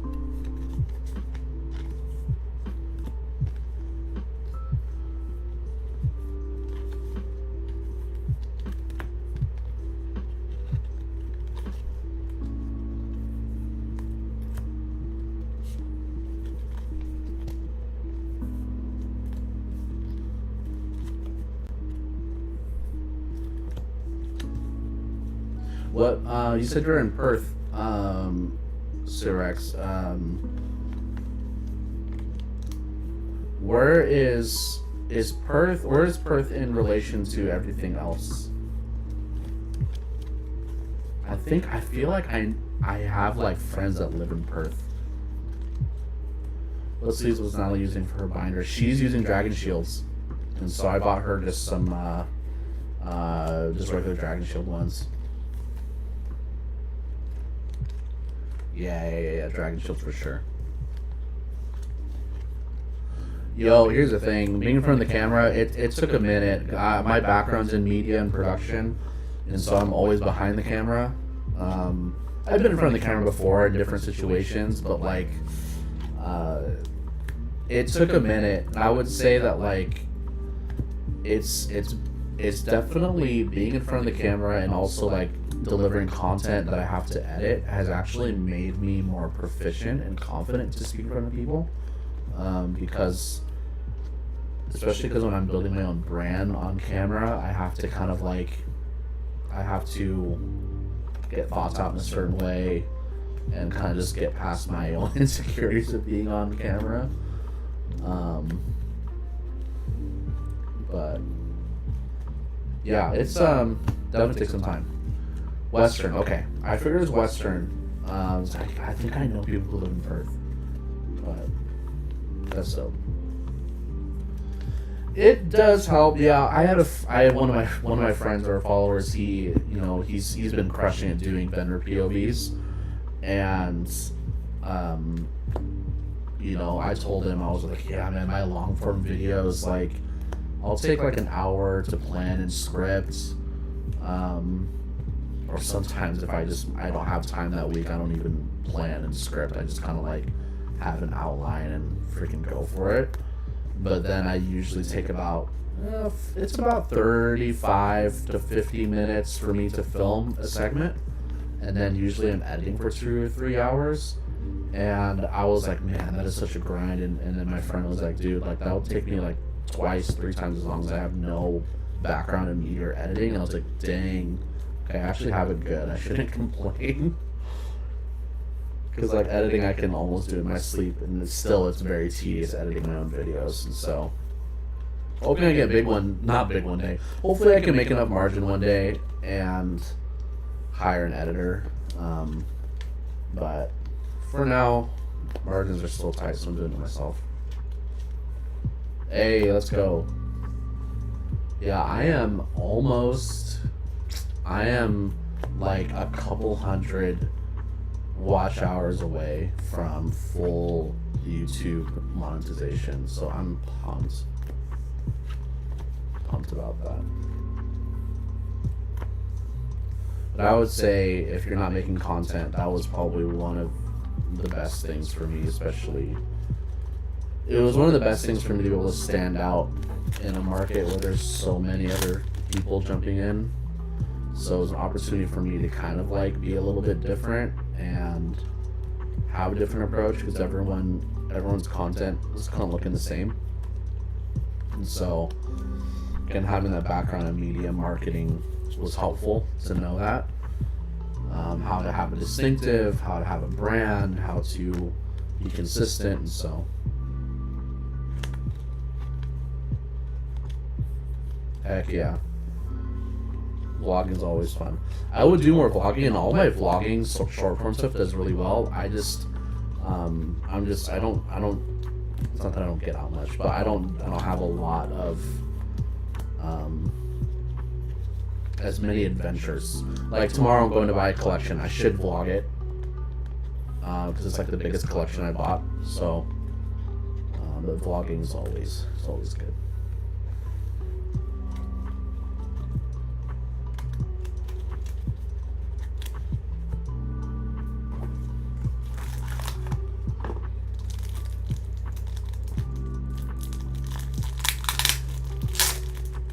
I would definitely say what I noticed is that like learning, I mean, Cameron, I bet you've probably noticed this too between like posting on Instagram and TikTok, that like the platform's algorithms are so different. And like for example, when I started my YouTube channel, I started it as like a video diary for myself, but it kind of turned into being a YouTube channel like resource for people who wanted to start a Pokemon card business. And so with that, you know, it's brought people to my store and actually purchase. So it was like, I was afraid that all of like my viewers are just going to be people who wanted to learn how to start a business and not people who wanted to buy Pokemon cards. But I feel like at the end of the day, it was just marketing, you know, putting myself out there, letting people know who I am, like, no, I'm a trustworthy person. So if they do come across my content, they have confidence to buy from me. And again, I feel like for you, Cyrus, like, you've been successful already as is, so I feel like if you were to start making content, you could 2x. But, yeah. Yeah, and so what I noticed was, like, I'm constantly experimenting with my social medias. Like, I noticed that my videos where I'm just doing more collector-based stuff or more feeding off of drama, those videos do really well. But anytime I talk, I do, like, if I, like, the other day, I cut a moment from, oh, my dog's coming in. Hey, Ron. Hi. Careful. Don't. Sorry. She's a German Shepherd, and she'll get crazy and knock over all these cards. I tried to just cut, like, a little moment from, like a bit from my last video and put it on my Instagram and see if it would do well. It did not do well. Nobody cared. And so I realized, I was like, you know what, I think, my wife told me, she's like, maybe you should just leave all your business stuff to YouTube, because that's where it does really well, and have your Instagram just be more of your life and behind the scenes and collecting and vlogs and all that stuff. And so figuring out the strategy for sure.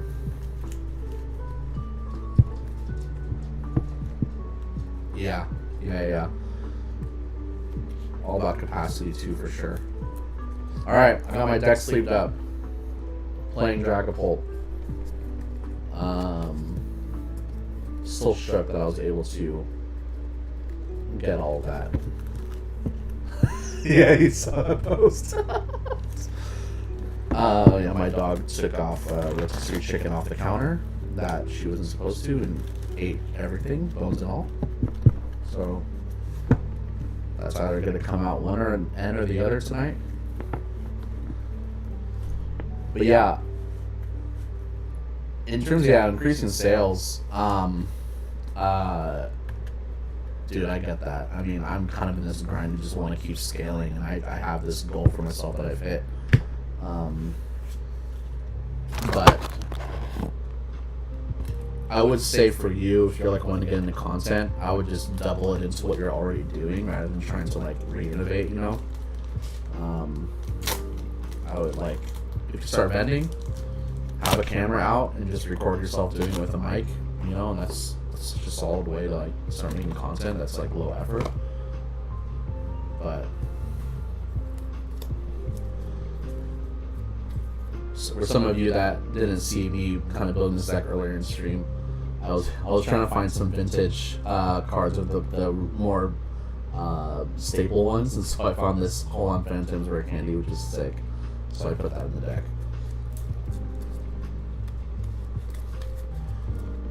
Alright, let's see. Whenever I test out decks. Yeah, well, that's the thing, is monetization, is that YouTube has a couple of requirements. So the first requirement is to hit 1,000. And the first 1,000 gets you like YouTube partner monetization. So I can monetize right now, but I don't know how to effectively like basically partner is like having like memberships, you know. And so, like, for example, when I put on this live stream tonight, I could have had it to be for members only. They could pay me $3 a month or whatever. I'm like, I don't think I want to get into that because YouTube isn't like my main platform. But after you hit 1,000, your next mark that you have to hit for YouTube ads on your watch page or YouTube premium ads is to hit 10,000 watch hours on all your video or across all your videos, or 2 million watch hours on your shorts. And so they're obviously pushing virality on YouTube Shorts right now. But I didn't really double down on that. I just doubling down on long form. And so, yeah, I'm like a couple hundred watch hours. Let me check to see actually. A couple hundred hours watch hours away from YouTube Studio. Let's see. Monetization.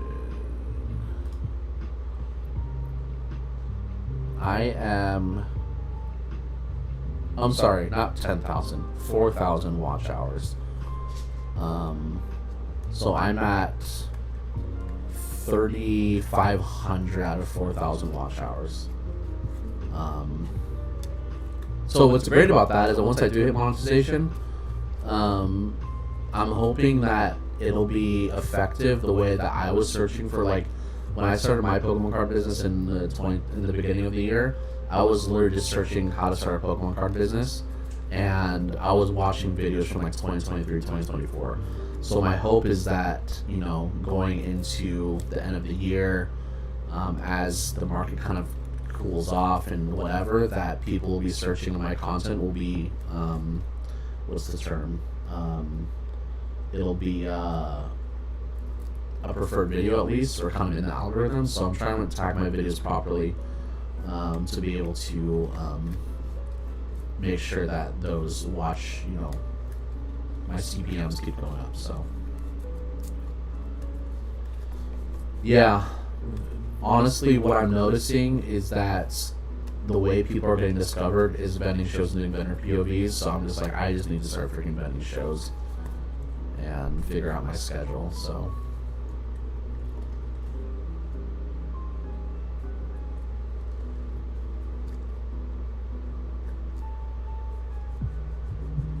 and that's the thing too, like Cersei's saying, like I'm also trying to figure out a way to do them different. I think at the end of the day, people just like seeing the deals and what are people selling and how much are they getting from. But I've been trying to think, is like, as I start doing more shows, like what's a new and unique way that's interesting to watch, still entertaining, but just different. Because I think that's the feedback I've gotten on my YouTube videos and my kind of content, is that people like they see that I have a different approach to it, and so I want to kind of lean into that.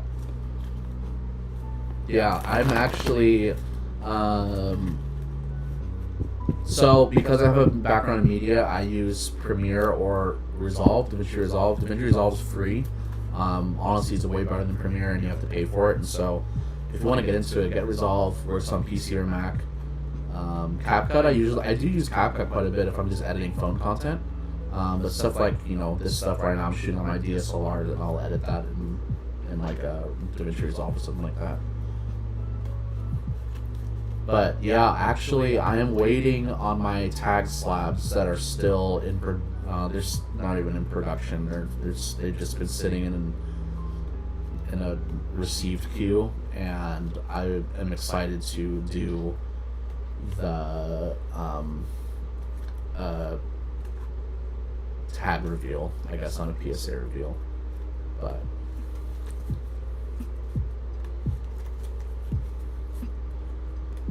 Okay, just shuffling up this deck. Let's see what the opening hand is.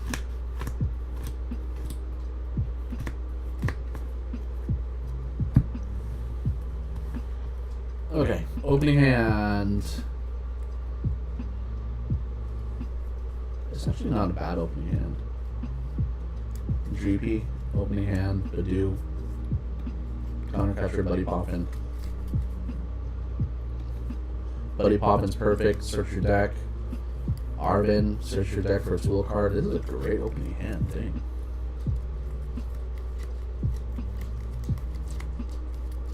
One energy. definitely want to go try this at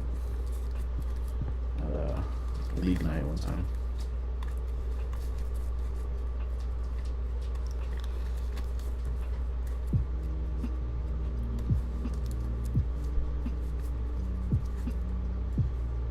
But yeah, hey chat, I'm probably gonna jump off here because I've been streaming since 8. I noticed 2.5 hours is usually my cap for this stuff. So thanks for dropping in, and I'm hoping to kind of do some more of these a little bit, just kind of hang out with the community. Yeah, dude, I will teach you how to play this. I need to remember how to play it. It's like Pocket, honestly. If you play Pocket, you kind of have. You're kind of like most of the way there. Like the Tac Hospital, there's also the human element where gem mint cards should be gem mint, but AI will pick up at every little. Yeah, exactly. Yeah, we'll see what happens with my tag stuff. But, anyways, okay, chat. Thanks for hanging out. Thanks for stopping by, and I will see you very soon. And yeah, thanks for supporting the content or buying from me, whatever you do.